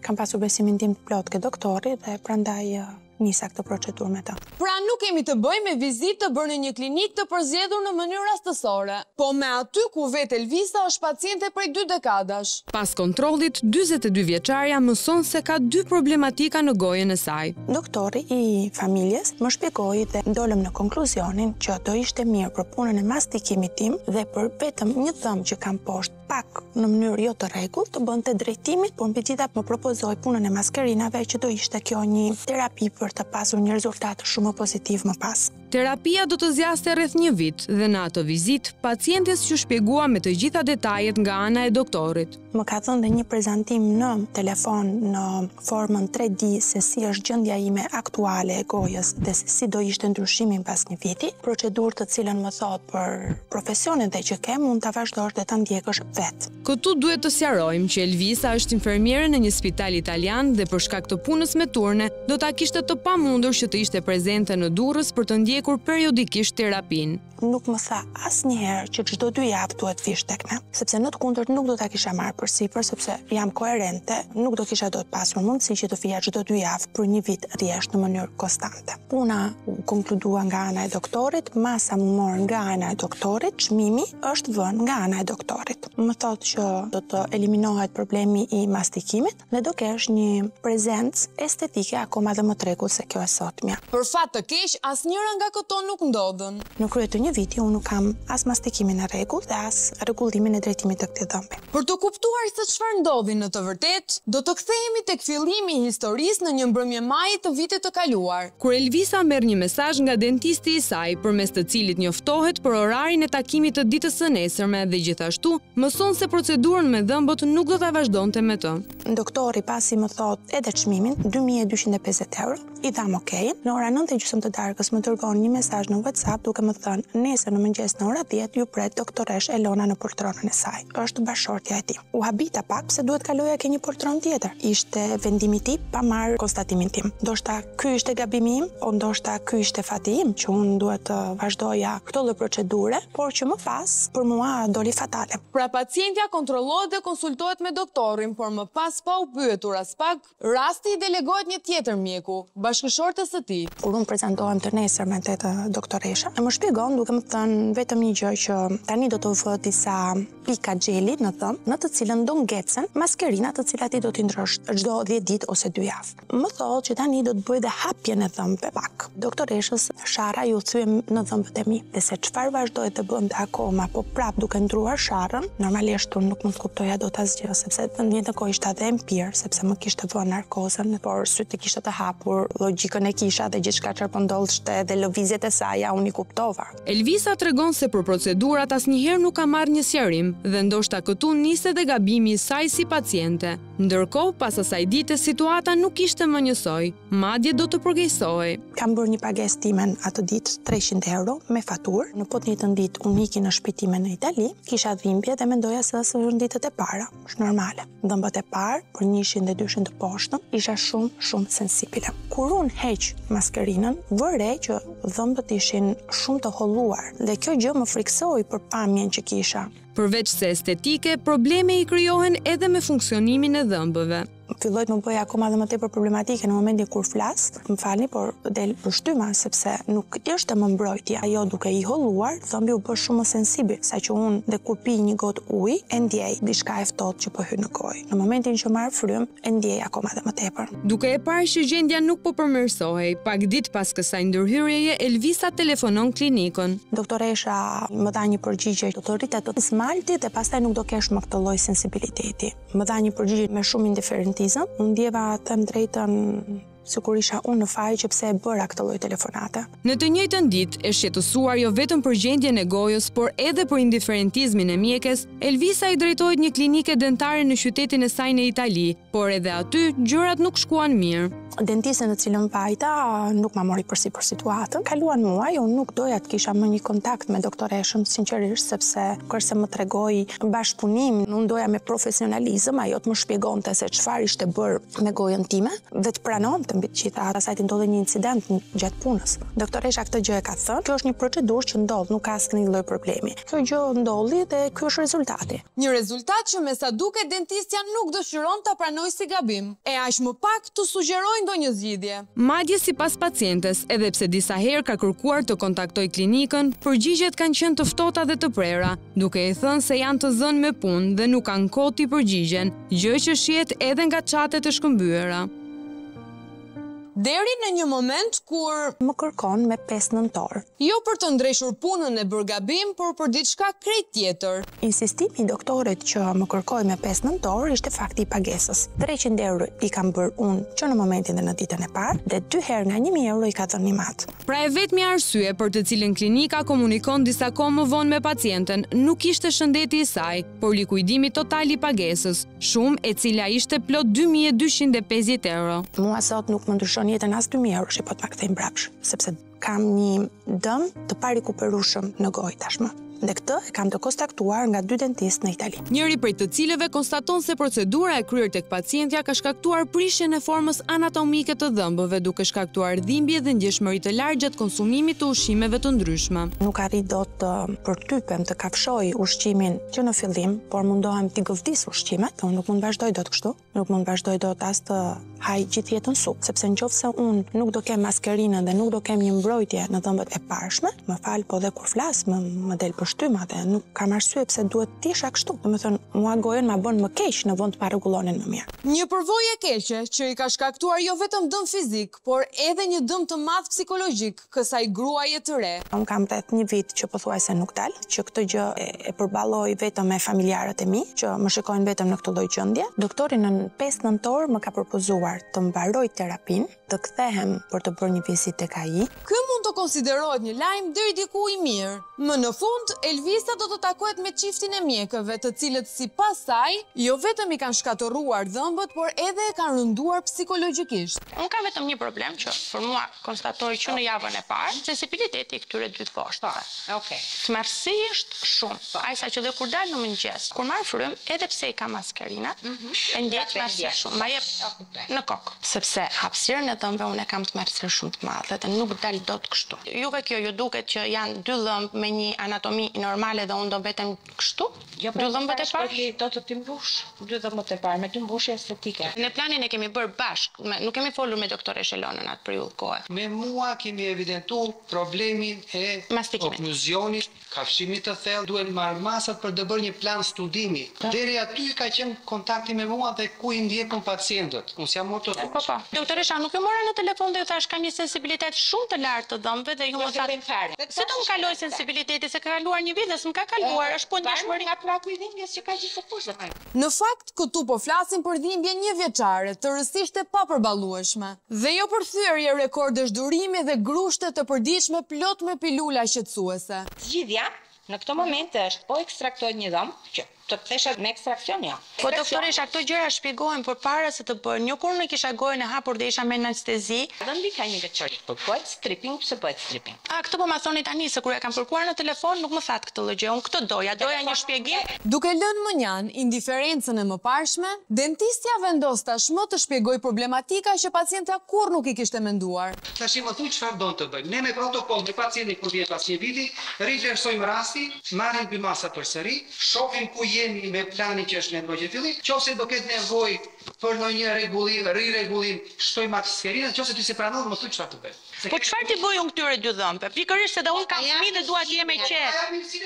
Po pse kërthet më doktor Bledi, të lutem, më duhet pak edhe qetësi, sepse nga ana psikologjike e kam përjetuar shumë keq. Ti bën çdo dram zemër. Nëse mësu ti bësh gjëra dram, nuk është normal. Unë nuk jam. Pra, të kesh dëme serioze tek dhëmbët, duke përfshirë prishje të formës, dhimbje dhe ndjeshmëri të lartë, ka edhe mjek që ta quajnë dram. Unë nuk jam mësuar me këtë lloj superioriteti që i bën ju. Jo, ne nuk jemi superior, ne jemi profesionistë. Çfarë do të bëj? Do të mëshë situacionin poshtë. Do mbull hapësirën kaq, me të mbushje estetike. E vetëm gjë që ke ti, ke një hollim, s'ke trashësim tek. Shiko tani. Dakord, shpjegimi është tepër interesant dhe bindës. Sidoqoftë, mjekja e cila pretendon se nuk ka bërë asnjë gabim, përse kërkon të bëjmë mbushje estetike? Çfarë ka ndodhur me dhëmbët e pacientes? Që mora frym pak më thellë, unë ndjej. Po, është atë. Askush as nuk vdiq, as nuk i ndodhi diçka sepse u separojnë 2 dhëmbë, atë ka pasur shmarim. Gjë parë që në fakt i bëjmë mbylljen e sistemit të kompozit estetik. Po kjo diastem po mbyllet sepse u hap më shumë se ç'duhet.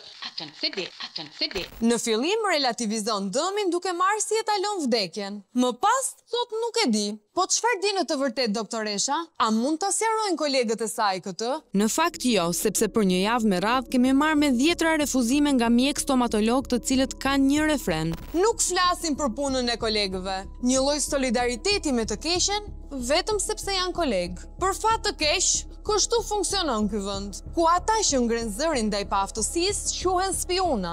Sidoqoftë, pas shumë përpjekjesh, më në fund arritëm të intervistojmë një mjeke stomatologe, edhe ajo me kushtin që të mos identifikohej, e cila na sqaroi disa detaje të rëndësishme të asaj çfarë ka gabuar dentistja në ndërhyrjen ndaj Elvisës. Në normale merret masa e pacientit, në notën e tipën e notën e poshme, do shikohet çfarë anomali ka. Nëse bëhet apo nuk bëhet me material transparent. Megjithatë, merret masa poshtë dhe lart, çohet në laborator, studiohet këto laborator që merren me maskarina. Ai e studion dhe të jep një video, të film një video dhe thotë si ka qenë pacienti dhe si do jetë. I shpjegohet pacientit çfarë do ndodhte, do të disa butona tek dhëmbët, të maskarina. Maskarina që merr pacienti me vete dhe i ndron një herë në 2 javë, një herë në 10 ditë. Është protokoll ky pasaj që i jepet me një kalendar. Do duhen mbajtur minimumi 20 orë në ditë. Pra do të hiqet vetëm kur ha, kur bën aktivitet fizik, duke qenë se dhëmbët janë të ngjitshëm me njëra tjetrën, pra ka nevojë për lëvizshmëri. Pikërisht në këtë moment kur dhëmbët ka nevojë për lëvizshmëri, mbi dhëmbët e pacientit aplikohet procedura stripping. Por çfarë është procedura stripping? Është ngrënia midis dy dhëmbëve, është për të krijuar më hapësira në mënyrë që dhëmbët të lëvizën dhe të marrin formën e duhur. Pra në stripping të ketë bërë doktoresh, duhet të ishte duhur, se për këtë arsye u bë. Në këtë moment, gjendja e Elvisës duket se vën në pikë pyetje që dentistja të ketë kryer siç duhet këtë procedurë. Por duke parë rezultatin e mëparshëm krahasuar me atë aktual, a mund të quhet normale praktika e ndjekur tek pacientja? Jo, nuk është normale kjo, absolutisht. Nuk duhet përfundonte këtu, duhet përfundonte si te videoja që të ka dhënë qëllim fare si ishte pacienti dhe si do jetë. Atë duhet realizosh. Jo këtë, që te kjo është përfundimi këtu. Jo, por nuk është e rregull. Në momentin që ti mbaron procesin, duhet mbajtur një maskarinë për një periudhë 2 vjeçare, 3 vjeçare, mund ta mbajnë gjithë jetën atë transparent, vetëm në darkë, në gjumë. Pacienti që ka ndjeshmëri ajo, sepse po shaf hapësira, zbuluar qafa e dhëmbit. Detyrimisht do kesh ndjeshmëri. Nuk është përfundim normal. Sipas raportit të mjekëve italian, pacientes janë krijuar probleme nga ndërhyrja. Mjekja shqiptare që intervistuam konstaton se procedura e ndjekur ndaj Elvisës është e gabuar. Por sidoqoftë, fjalën e fundit duhet ta thonë vetë protagonistët, të cilët në takimin e fundit e përcollën zonjën pa i dhënë asnjë zgjidhje për dëmin e shkaktuar. Përshëndetje, unë jam Avi nga emisioni Piranja dhe i keni bërë një ndërhyrje zonjës Elvisa dhe zonja ka dëme të parikuparueshme. Sipas raporteve të nxjerra nga 2 klinika në Milano, zonja ka mund të jepni një përgjigje të lutem? Kërkoni takim me neve, ju e themi neve se çka kanë. Zonja është këtu, i keni bërë një ndërhyrje. Do të mbani një përgjegjësi për këtë. E mbajmë pa hapur kudo që të jetë. Zonja ka kryer dhe pagesën, 300 euro. Të lutem. Kërko takim me ne, siç kërkon çdo pacient, do të japun një informacion. Por në të mënyrë me zonjën jemi, po kërkojmë informacion. Jo, në mënyrë pirate, jo. Të lutem dil për jashtë. Zoti mos më prek. Për jashtë atë lutem. Po kërkoj informacion. Kërkoj një informacion. Nuk jemi pritur këtu. Doktori titullar i klinikës refuzoi të jepte sqarime për problemet që janë krijuar Elvisës nga ndërhyrja. Refreni i vetëm i tij ishte kërko takim. Doja të linja një takim për arsye se ju na thatë që për të na dhënë një sqarim lidhje me problematikën e pacientes, duhet që më parë të lëm një takim me juve. Mënyra se si ka zgjedhur pacienti atë zgjidhje këtë problem, mua nuk më konvenjon me punën që bëjmë. Elvisa ka mënyra të tjera për ta zgjidhur të, jo nëpërmjet emisionin tuaj. Elvisa ka sjell tek ne këtë shqetësim, duke qenë se nuk ka gjetur bashkëpunimin tuaj për Jo, absolutisht. Bashkëpunimi jon ka qenë komplet në rregull. Elvisa ka ndjekur mënyrën e vet të zgjidhjes së këtij problemi, nuk ka bashkëpunuar fare, ka filluar trajtimin në maj dhe nuk ka kontaktuar nga maji i vitit 2024 deri në dhjetor të 2024. Dhe mënyra të gjithë bisedat në fakt që ajo ka bërë, telefonata që ju ka bërë juve dhe përgjigjet e her pas hershme të juaja që i keni thënë që jeni në punë. Ne kemi mënyrën tonë se si kemi 25 vjet që gjykojmë gjërat, por unë këtë gjë që ka bërë Elvisa, unë nuk e zgjidh nëpërmjet ju. Dëgjoni, se lutem, më mirë se sa ekspertët e fushës, juve jeni të tepërt në këtë mes. Në fakt ne kemi pyetur pikërisht ekspertët e fushës dhe kanë qenë ata që kanë shprehur rezervat për punën as pak cilësore. Lutem, unë nuk jam i pari përfundimit si mjek stomatolog, ti jepni versionet tuaja se do bëni ju ndërmjetësi. Pse do të bëni ndërmjetësi? Unë Elvisën e njoh prej 25 vitesh. Pse do të bëni ju ndërmjetësi? Pikërisht, zonja ka qenë paciente prej 2 dekadash te klinika juaj, ju po tregon as pak bashkëpunues për gjendjen e saj. Absolutisht unë kam versionin tim. Nuk e ndaj dot me ju, nuk e ndaj dot me ju. Doktori e mbylli telefonin pa mbajtur përgjegjësi për dëmin që e ka shkaktuar Elvisës, ndërsa vetë ajo do ta ndjekë këtë çështje në rrugë ligjore.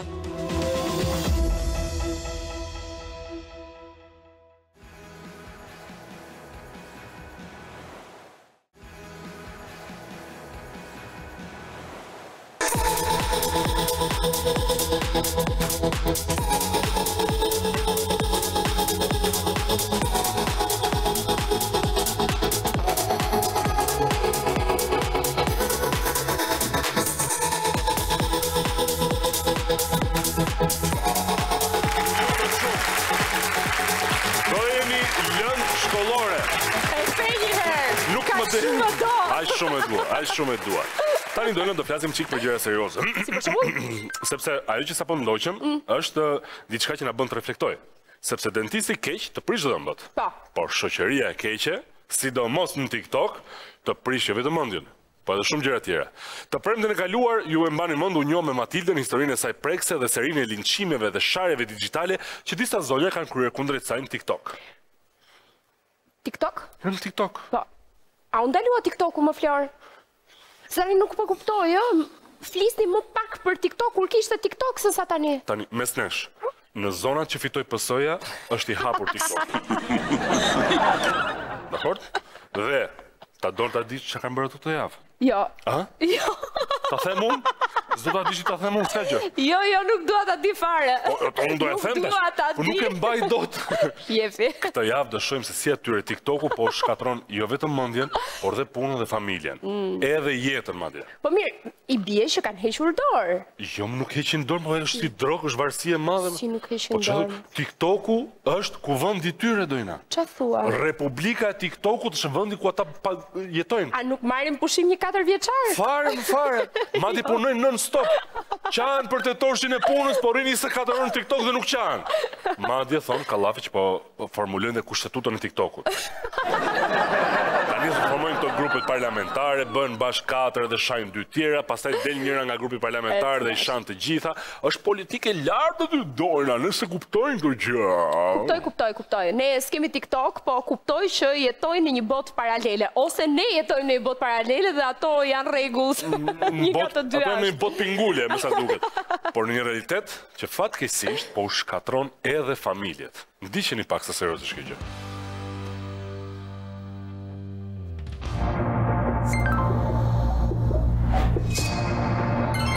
Unë të njove. Arrit e ti më zes, më shap, zes. Arrit e ti më zes, më shap, zes. Më prostitut, kush je ti më rof që po mesh një rrjet social dhe të humor në portalet e Shqipërisë. Keni imagjinuar ndonjëherë disa individ që jetën e kanë fare bosh? Nuk kanë miqë shok me këtë pinjo kafe apo të ndajnë 2 biseda. Nuk kujdesen për fëmijët, nuk dalin për një darkë me familjen. Shqiptarët nuk kanë njerëz, mor. Shqiptarët janë neveritshëm, mor. Shqiptarët e kanë helmin gjak, mor. Ju jeni llumi, mor. Burra dhe gra për të cilët e gjithë jeta është përpara një ekrani. Nëna që në prezencë të fëmijëve përplasen, shahen dhe nxjerrin në vrerë për njëra tjetrën. Baballar që me vulgaritetin e tyre, me kërcënimet dhe urrëtitjen që demonstrojnë, janë shembulli më i keq. Jo vetëm për shoqërinë, por edhe për të vegjëlit që kanë në shtëpi. Kjo është panorama e përditshmërisë së tiktokerave shqiptar në epokën e internetit, të cilën her pas here jemi munduar ta bëjmë publike për shikuesit. Jo për t'i dhënë famë secilit prej tyre, por për të nxjerrë zbuluar degradimin në një pjesë të shoqërisë, e cila me ignorancën dhe vulgaritetin që demonstron, është shembulli më i keq për brezat më të rinj të ekspozuarit kryesor të rrjeteve sociale. Para 2 muaj, 2 femra të cilat nuk e di për çfarë arsye, por mund ta imagjinoj që është për audiencë për tërhequr sa më shumë njerëz që ato të dëgjohen, më kanë ofenduar, më kanë akuzuar. Ore, lule bore, janë të mira për bëjnë sigore, ca belholla, ca kapedane, ca të shtazërnuara, veterane. Ti prostitutu bare milionere, me gjithat e dashnor, unë, tani mos bëjmë dhe unë, tani mos fillojmë të gili fili, se duket për xhelozi pastaj. Jo, që tani jo, ku ti keni nuk do ndaloj për asnjë njeri. Kancer madhja. Vdek këto zoti mafja. Racem ku ta ket vdek kancer madhja. Do me. Po vtisë për e kapu sa po e pa ajo që si heca me ty me Matilda. Kjo që sa po pat ishte një copës fare shkurtër asaj që transmetuam një javë më parë, në të cilën tregoheshin gra që shajnë dhe sulmojnë në gjuhë rrugë në prezencë të qindra personave që i ndiqnin live. Vazhdon thoshtë aty. Ka të Vazhdo po vazhdon emisioni, jo ajo gjëja. Maroj llafet për neve me? Po pra ka filluar me një tjetër, nuk e di ç'a ishte.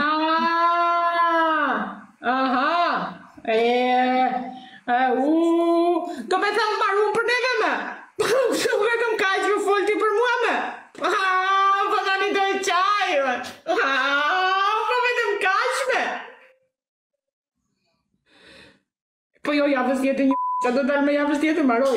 Po e bërë në ata javë për javën që do bëjme atë? Na pas ka dar një kanal piranja që u merka me shantazhet e njerëzve pa lejen e çdo kujt personalitetit ton dhe fytyrës ton që na del në Instagram. Me çfarë të drejtë ka dal Matilda Dauta ke ju intervistë? Me çfarë të drejtë? Të drejtën e komentuesve si shikues apo të drejtën se është bulli su prostitucion dhe prostitut? Gjumur e shava, po është e vërtet, por e shava për gonfonde, edhe s'më kërce fare. Për ata që janë keq kuptuar me ose pa dashje, ne kemi denoncuar vulgaritetin që këto gra përdorin, duke mos njohur asnjë filtr për gjuhën e tyre. Nuk kemi marrë as pak me aktivitetet e shumta të bamirësisë në TikTok, që shpesh shoqërohen me abuzime nga organizatorët. Por ky detaj nuk kishte rëndësi për ta. Prandaj dhe ne nuk pritëm që këto zonja të nderuara të TikTokut të tërhiqeshin nga sulmet banale ndaj kujdo që i dilte përpara në rrugën e tyre drejt suksesit. Kësaj radhe edhe ndaj nesh. Jona e piranjave.al, jo profesioniste, një allabake, një ignorante. Ku e gjetet i profesionin tënd? Ku e gjetet i shkollën? Të le burri ty, apo i dashuri, të shkosh të hash tavolin aty, java 7 Shqipëri, për bamirësi dhe për gjona, të ulesh me kolegët, të hash të pish edhe mos kërkojnë dashuri? Dyshimet jam vizoj se qike dhe e bukur ti, po ty manageri, kush të përdor ty në redaksi, apo aty në punën tate, nuk i bon ledhe pronari timi, nuk bon ty qa thot pronari punës mi, media, Jona, Top Channel kape lajmi, oh, ragazza, sei bella. Emisioni Piranjat, me këta lloj gazetarësh të qelbur, të neveritshëm, të shpifur, të paguar, të shitur. Nga që janë emisioni investigativ, janë emisioni mirë, din qa bëjnë, e kupton, janë nxjerrin këto, bëjnë montazhe si punë atyre. E po ti si ke dhënë lek Odori, prandaj ajo i ka dhënë lek. Do me thënë, po t'i japim lek në atyre, do na e bëjnë ata si duam në histori. Jo, po. Ju jeni piranja. Mirë që e keni vënë atë emër. Se ju jeni piranja. Ju të thisni gjakun. Ju të roptoni, ju të vidhni. Ju të shantazhoni. Ju të përndishni. Ju jeni shushunja. Ju jeni alabakër. Ky reagim në grup erdhi vetëm një ditë pasi sharjet dhe ofendimet e tyre u bën publike në episodin e shkuar të Piranjave. Dhe azun mend do të thoni ju. Përkundrazi, vulgariteti vetëm sa u shtua. Roptëm shapsis. Roptëm raca me sis. Kueke, me fare qartume, me fare e djallësume. Roptëm tu kërcy lavsh sisa. Trolle cita pje, trolle p***es, moj. Surati si, ke pirjanja surati bar, TikTok. Ta kishin zbar drishin, ishte fryne nga surati. Reagimet e zonjës Zyme ngjajnë me racizëm brenda llojit. Ajsa na kujtojnë reagimet agresive dhe fyese të Samuel Jackson në filmin Django të Tarantinos. Who this nigga up on that nag? Who this nigga on that nag? It's Snowball.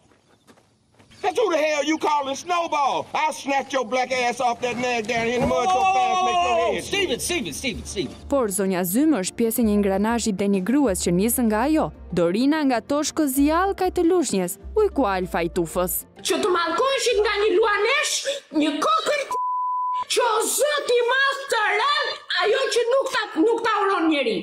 Ajo që mos i rënd as hasmi tim të rënd ty o luanesha malsore, o mimoza kurtaj.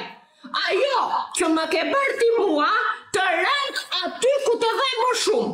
Po të mallkoj me gjithë shpirt sot. Mos paç një ditë parë tjetës tënde. Ta the me shpirt Dorina Meta. Jo te piranjat, po ku ma ka rcet me nderja mua, ku të doni? Të na që përsa, se ju kam shar juve. Na plasë. Pse se kam shar Matilda Daudin? Na plasë. Se i kam thënë Matilda Daudit është prostitute, po prostitute është. Që është dashnorja ka po Pietrit, po ashtë.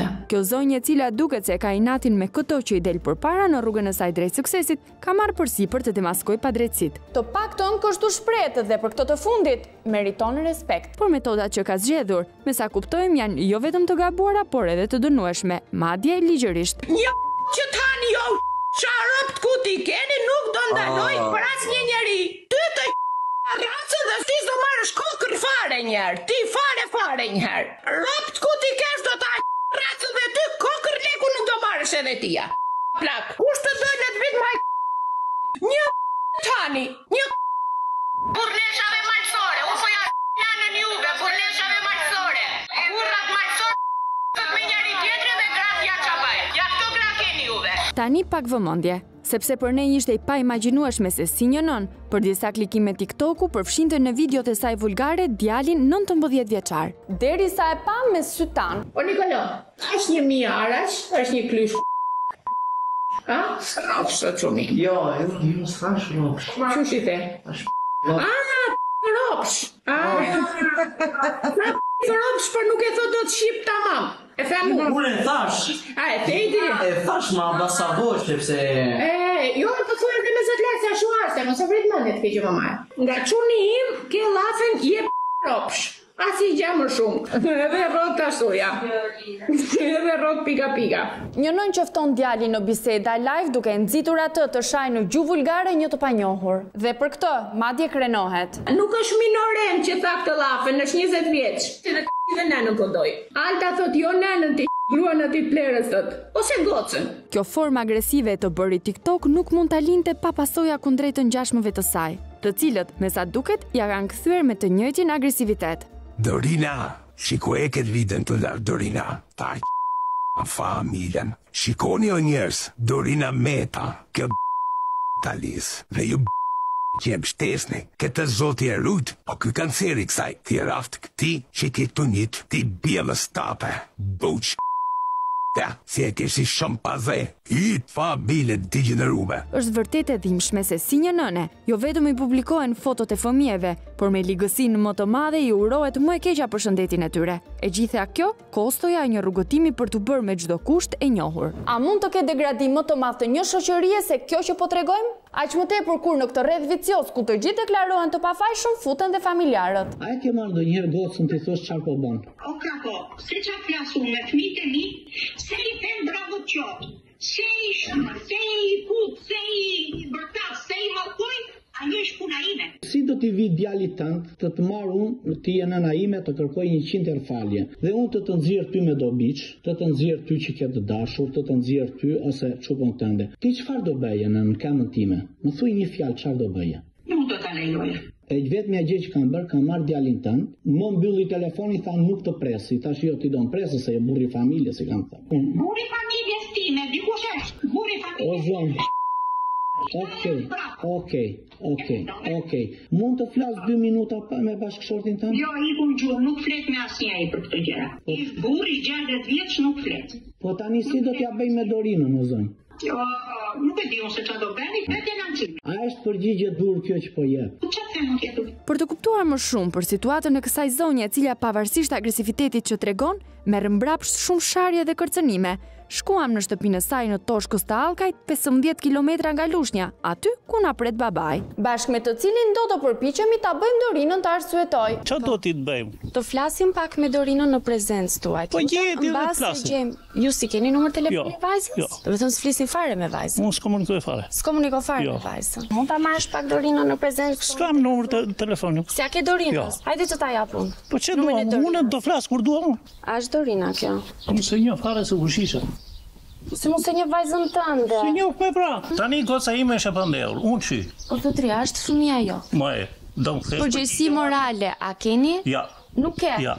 Me babain asnjë rezultat. Ai nuk e njeh Dorinën dhe madje nuk ka pse mban asnjë përgjegjësi për të. Ndoshta bashkëshortja e tij do të jetë më bashkëpunuese. TikTok kemi të gjithë. Dorina mbas e ka gabur. A ju duket e drejt juve që këta njerëz të TikTokut të ngrihen dhe të flasin për Dorinën që është një përdal, ish një baxhell, del në rrugë për 2 euro për të rritur fëmijët, futi burri në burkë dhe nuk i le të takoj. Kjo përplasje tiktokerave në rrjetet sociale ndonjëherë zhvendoset tek të afërmit e tyre, që marrin jo vetëm pasojat e dhunës verbale me publikime fotosh familjare, por edhe përndiqen deri në shtëpi nga persona të panjohur. Të dëgjosh nga mëngjesi në darket, 2 natës, emrin tënd, që të shajnë edhe personat që ti nuk i njeh fare, është me të vërtet e tepruar. Qa të thushe, Dorina? Qa të thushe ta familjen? Oj, Dorina të bukurien. Oj, Dorina të nazifin. Oj, Dorina të bukurien që të ka bo ty. Ashe moj Dorina Katër burra që kanë hyrë në një live TikToku dhe merren me një femër dhe familjen e saj. Burra i thënshin: "E shikoni këtë? Ky është kloni shqiptar. Shiko çka kërcënimi hapur. Hop plerat e Shikoj çai bën njerëzve ky plera. Sa ushite më gazetare shpifur, sa ushite." Ish një me mask. Ati e ka kloni shqiptar. Unë nuk i them dot ato llafe. Shikoj e ketë që të ka bo kokën. Ta familjen, ti gjithërop, ti mod, ti shpirtë zef, ti balame, ti rup, ka familjen, të degeneroj me libër shpia. Pastaj nxori fotografinë e Dorinës me kalamajn, kalamajtja minoren, i thoshte të smure këshu, loj. Këtë zoti e rujt, po ky kanceri kësaj, ti raft, ti që ti tunit, ti bjellës tape, buq. Ja, si e keshi shumë paze, i familje degenerume. Emri joti vërtet është? Petri Qoqiu. Po, faqen kloni, ti e ke? Po, unë e kam. Kloni, me emrin e vërtet Petri Qoqiu, është një nga tiktokerat më agresiv në qarkullim. I fshehur pas maskës, ai nuk ka asnjë filtr, madje duke vënë në lojë edhe fëmijët më të pafajshmit të këtyre përplasjeve. Unë i herë kam nxjerr fotot e fëmijëve që i kam thënë i ke autik, shiko fëmijët e tuaj. Pse e bëre? Kam thënë këto, unë të nuk e mohoj. E kam thënë se është edhe video që i ke autik edhe do merrem unë personalisht me ty. Po pra, po pse zgjodhe të merresh me fëmijët e saj? Po ajo, pse zgjodhi të merret me gruan time, me kusën time? Po pse ti duhet të bish në nivelin e asaj? Po në momenti më jona, unë i kam thënë edhe në live, fali, i kërkoj djesë e pa që i kam thënë në vetja ime. Në fakt, kloni ka dalë të paktën 3 herë nga vetja, të dokumentuara. Shive ti jeri palame, shikoj që këtë laftë, se kam betash beracën, kam betash sivin të vari, kam betash maman, gotha gjaja, gotha daja. Është e vërtet që kam dalë nga vetja, sepse të marrësh vesh që vllai tënd i janë bërë mesazhe 24 orë, i kanë vajtur poshtë shtëpisë. Ka po Pietri ka kontaktuar vllajën e vet, duke qenë se ishte burr, donte të komunikonte me një burr të familjes që të ndalojë ky fenomen. I kam thënë, dua të merrem, i kam thënë me burra sepse nuk jam tip që dua të shaj dhe të ofendoj gratë. Më ka nisë një mesazh, gjëje me atë që ke problemi. Dua të vi thash të flas me ty. Po nisem, i thash unë rri në Fano, po nisem ai rrinte në Rom. Edhe kjo u mor si kërcënim. Ngrihet një tip nga Franca, bën video te makine e çunit tim, tregon shtëpinë e çunit, vetet e kampaneli dhe nxjerr në TikTok mbi emrin e çunit tim. Edhe ky tha tani bollme nuk durohet, tha. Vajti bëri një denancim. Tani unë nuk e di se kush nga ju ti vet vllai poshtë shtëpisë edhe nuk do bëj një gjë tillë. Me thënë, ti kërcënohet vllai me jetë, dhe aq më pak të jetë live. Të jetë live personi dhe të kërcënoj me jetë dhe ti ta shikosh. Kur unë jam në Piza, jam 380 km larg. Në këto kushte, kur çdo gjë është jashtë kontrollit dhe vëllai Dorinës një zotëri në punë dhe hallet e tij përballet me presione tiktokerash të zëmëruar, ai kërkon familjarëve të ndërhyjnë për ta ndaluar motrën në këtë marrëzi që po i sjell pasoja për të gjithë familjen. Po kjo i thoni Dorinës të heq dorë nga TikTok. I thoni Dorinës, më thot mua çuni, me fjalë si u mërzit me këto sharje, thot thuj Dorinës të heqë dorë nga TikTok.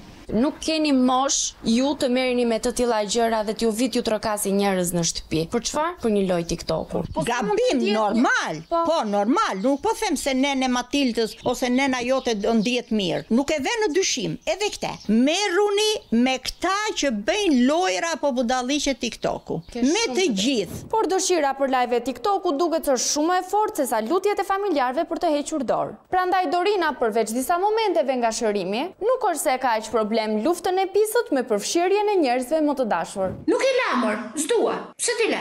S'dua. Atëherë do marrësh pasojat. Çfarë pasojës do marr? Çfarë pasoja fare, unë jemi publik. Të vi kush të doj, pa më nxjerr ju në televizor, thot, unë nuk qëndroj se unë e bëj për famë. Ja, po ty të pëlqen të ngrizesh me njerëz, pastaj me sa kuptoj unë. Po. Atë po thuaj pastaj pak. Po e kam thënë gjithmonë se ke ngjyrë ti. Pse mendon se e bëjnë të gjithë këta? Vetëm për famë, siç vetë ajo e ka thënë në për live-et e saj, që siç e mori ti famën e dua dhe unë. Na lini dhe neve siç e keni bërë juve, siç e keni nisur ju karrierën tuaj, na lini dhe neve të bëjmë çik famë, na lini dhe neve të hamë dhe neve siç hani ju.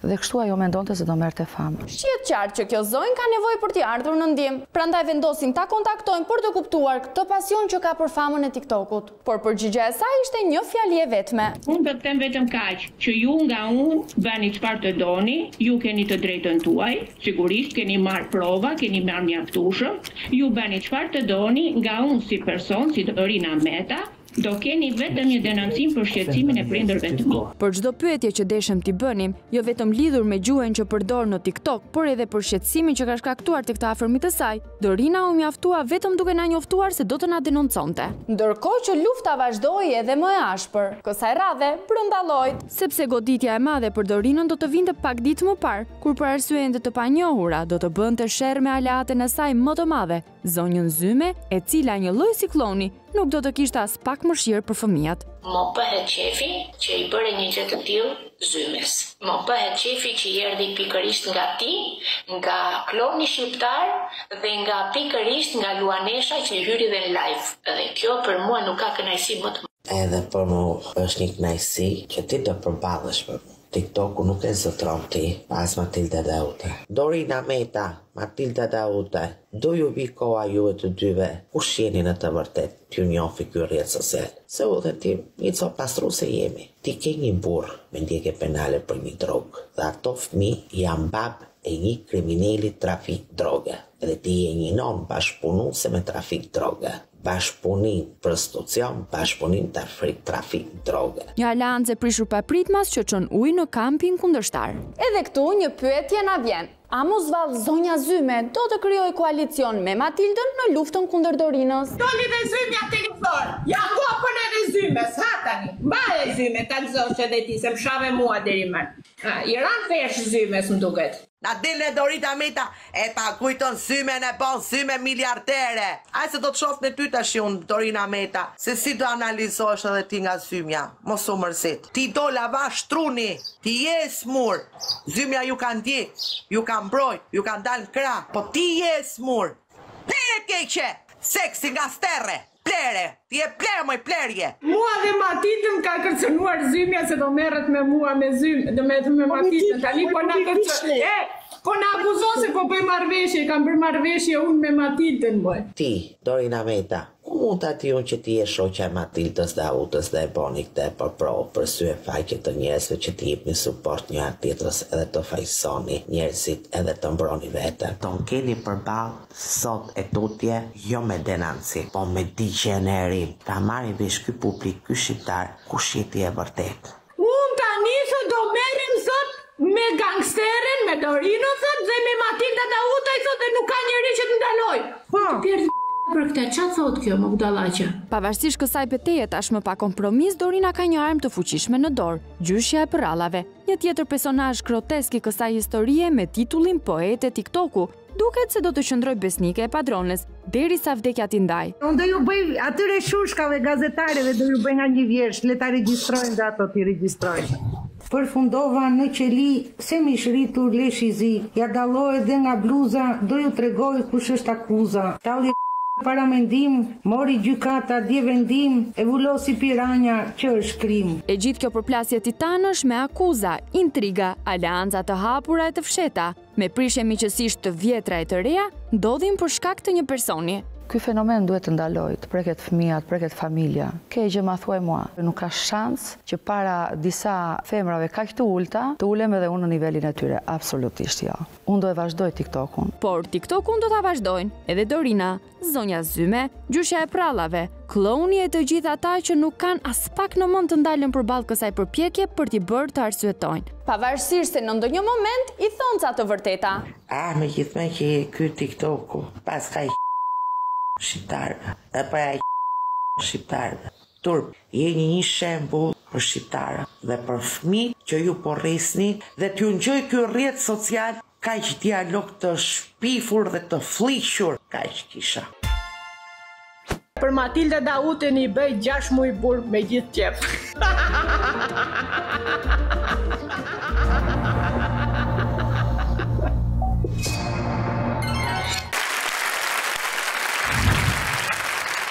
Realisht mendoj që teknologjia përveç se na ka dhënë mundësinë të bëjmë gjëra shumë të mira, i ka dhënë dhe mundësinë disa njerëzve tepër të panevojshëm shoqërisë, që të nxjerrin në pa të gjithë paaftësinë e tyre dhe të na harxojnë kohë nga jeta jonë, duke na treguar se sa të ndyrë dhe sa të paaft janë, sa të gatshëm janë ata që të shkatrojnë jetën tjetrit për kënaqësinë personale për disa klikime. Do të thënë mbi gjithë kjo që po bëni do t'ju lër pasojat shëndetit mendor që do të jenë shumë e vështirë të kapërcehen dhe të rikuperohen, ndaj ju lutem. Merrni ato ilaçe, pijeni ilaçe, shkoni kërkoni ndihmë specializuar ke ndonjë mjek, ikni vizitoni, dini nga spitale, ne bëni një xhiro kështu. Ose kur pini ato ilaçe, merrni gjithë kokra, qetësues, antidepresiv, gjithë ato budalliqe. Jo për një herë gjitha. Gjitha për një herë, se keni nevojë. Jo. Mbasi ti merrni gjitha kokrat në gojë, merrni edhe një luk ose i garushë me zbardhus për rrobat e bardha dhe futeni. Jo. Që ta zbardhni çik shpirtin, se keni nevojë. Keni nevojë. Ç'është më gjithë kjo më nxirësi? Ç'është gjithë kjo? Por e kështu vjen fundi botës. Po, duke i hap rrugë budallëve. Ne kemi vritur në fund, me që fundi botës është duke ardhur, e mbyllim dhe ne, i vëm drynin. Kemi blerë kokoshka që ta shohim fundin tek sa vjen. Dhe kemi pushime. Po. Apo jo. Kemi dhe javës tjetër. Edhe sa i thash ati, okej, ma rezervoj, thash. Edhe javës tjetër. Ne kemi vritur në fund të piranjave dhe për sot do të shihemi të premten tjetër në Po të njëjtën orë, në Po të njëjtin televizion, në Po të njëjtat rrjete sociale, po me ne të dy dhe dy velinat tona të padukshme. Si falenderuam sonte, bravo Goca. Keni kërcyer shumë bukur. Floriana, më pëlqeve. Edhe dojni kërcyer shumë bukur. Deri javën tjetër, paqe sociale dhe kujdes, piranjat kafshoj!